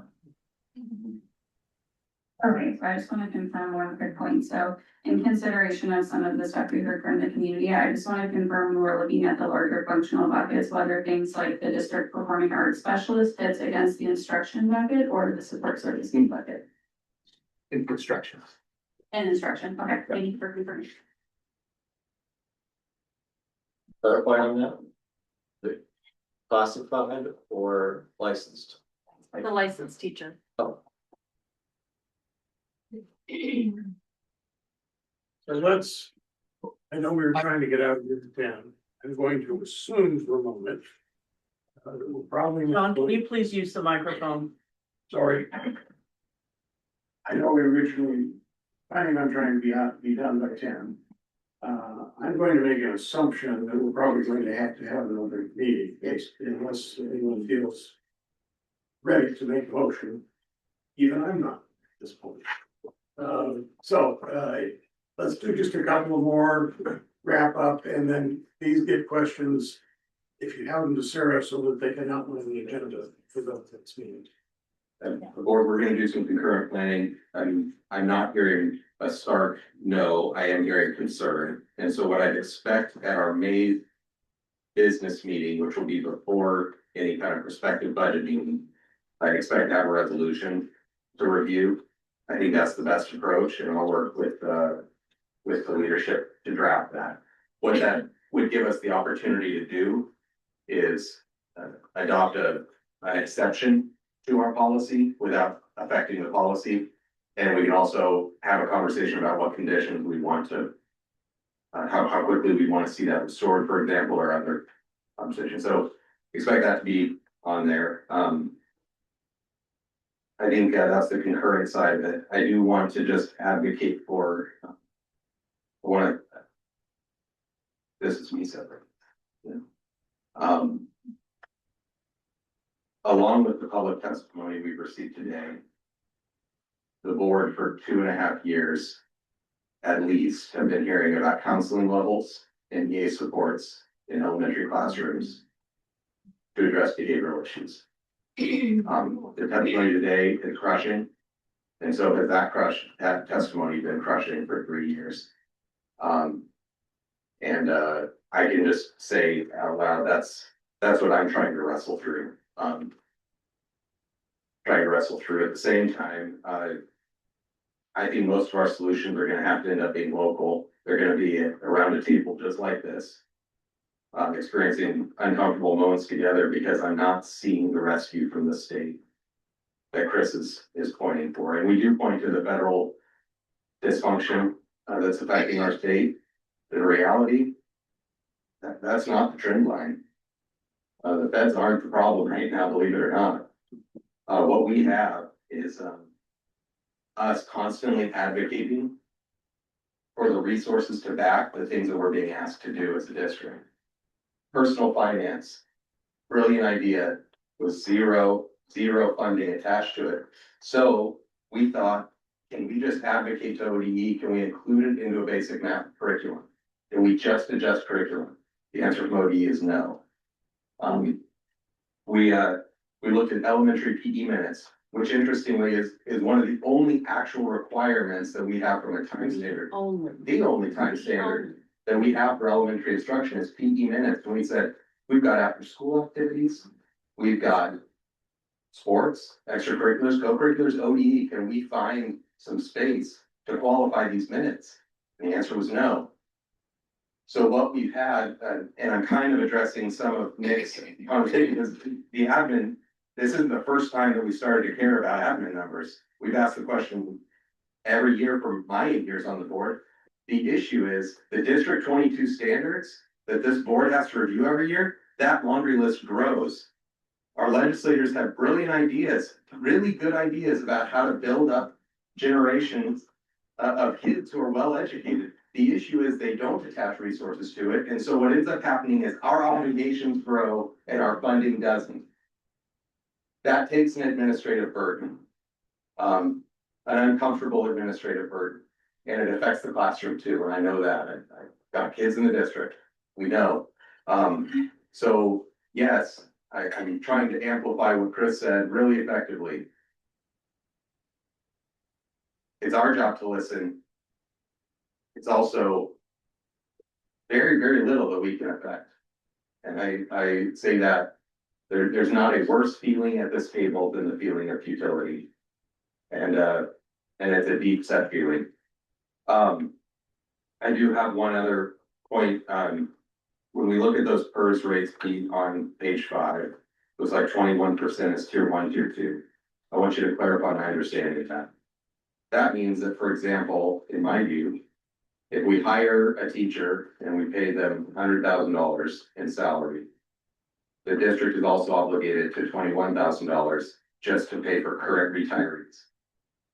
This is the structural issue, just so folks know, to kind of clarify that. $21,000 doesn't go to our classrooms. It goes to commitments that the state made to its educators decades ago. We're not the first people to identify a structural issue. We've been identifying it since the 1990s, at least. But here we are. There were canaries in the coal mine back in the 90s, and now we're getting gassed out of our cave. That's what's happening. And it's deeply uncomfortable. And I'm sorry to the district staff that we're at this place, because I can only imagine well, I know, I know how hard this is. And I'm happy to have this budget committee, but I'm also sorry we should be particularly one that I'm out of recruited. Last one, and I'll tap it right here, is to piggyback exactly what you said about it is up to us. Is the board contemplating an option levy at any point? Is because I see a lot of energy in this room. Because when in doubt, I was like, it's up to Gresham to take care of Gresham, because no magic fire truck's gonna come and show up. So granted, you could be fighting that uphill battle, but I was like, what if now's not the time, then can you please articulate what that time looks like? Yeah, Gary, it's a great point. The board has had them. I'm not asking for an answer, it's very. No, I'll just answer. There's a test case, because Newburgh is going for one this spring. Yeah. For the very same reason. Yeah, so Gary's asking about the local option levy, which is a tax that the local community commits to. Similar to a bond, except a bond is for buildings and a levy is for programs and people. The board levy has been on our tongues a lot more than it had been in the past. Recognizing the straits that we're under, we have not had a formal conversation about it. I anticipate that is one we may have, but. I mean, Speak to it. Yeah, it's a great point here. I was like, I'm putting it in the ether. But mine's pretty simple. For our next one, I think we should choose a better facility that allows more people to at least come in and listen. And even if we don't give everybody an opportunity to speak, like where we do the city council meetings or the school district board meetings would be, I think, better for allowing more people to be part of the process. And I assume that we would take the list of people that didn't get an opportunity to speak and make sure that they're the first ones to speak this next time around, if that was the case. The problem with the council chamber is there's no way to seat the group. I was like, we got 500 bills, how many? How about the high schools? To give you guys just a little bit of context on that too. Usually, We got space. yeah, for 10 years, the budget committee, we met, well, longer than that, at Cal, and it was simple. Oh, yeah. Right? Obviously, when you're into cuts, into reduction, it gets very controversial. So we had to punt really quickly to come Sure, here. I think you made. So we will good give that decision. consideration. No, I was It's not like, a the best you yeah. could with what you got. Yep. I understand. The other thing is I feel I have purple tab, pink tabs all over my book over here. So I have lots of questions, and I feel that as a community member, that's my job to ask questions. That I'm not here just to yes, here to ask questions before I say yes or no. I think that's what all of us are. So would it be beneficial for you guys if we, so in this setting, if we just came up and got you guys to start with an email or something? I was gonna suggest. One of the items here is to set the agenda, which I basically know what the agenda is going to be, but I think it will be very helpful. If you do have questions, is send them to Sarah so that within the next week, so that we can start to put an agenda together and go through those and have detailed field stuff. Alright. Tap out. Okay, with that, I'll turn it back over to the Ben Clinton. Right, John Clay. Just there. In the scope of the testimony, I think there's matters of, I'm confused on certain matters. I asked one of the questions about performing arts reduction at high school level, connected. We heard core curriculum removal. We heard about EAs teaching music. If the district staff could also offer some clarifying statements, in not necessarily direct response to all of the comments, but from a trend standpoint, that would be really helpful. That would be really helpful. And these comments will make it distributed to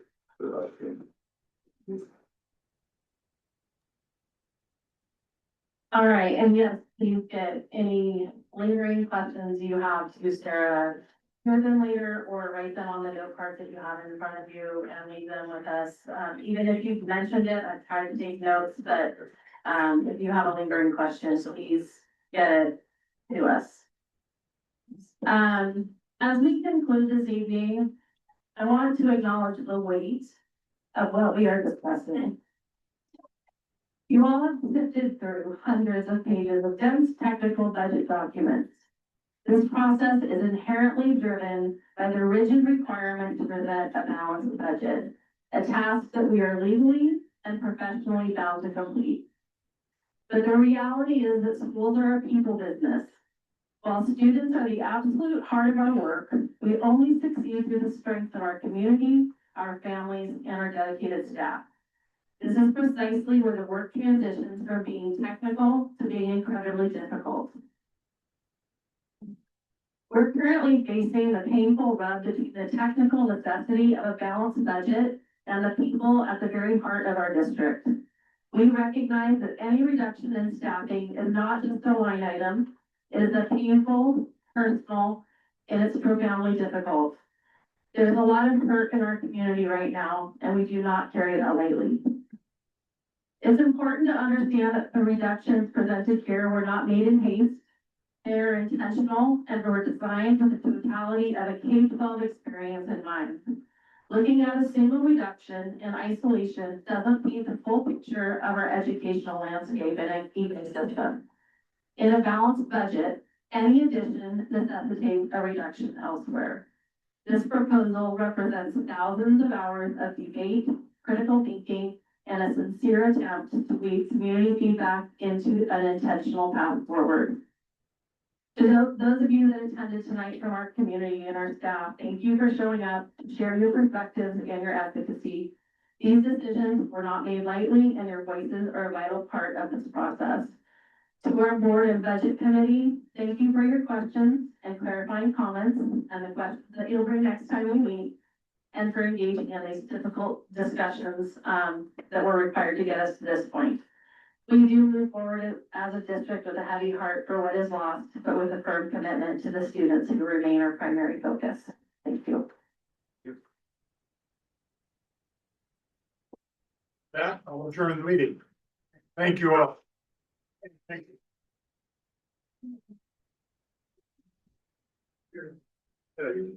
All right. Budget committee, I invite you to help tear down if we have, so that our facility staff doesn't have.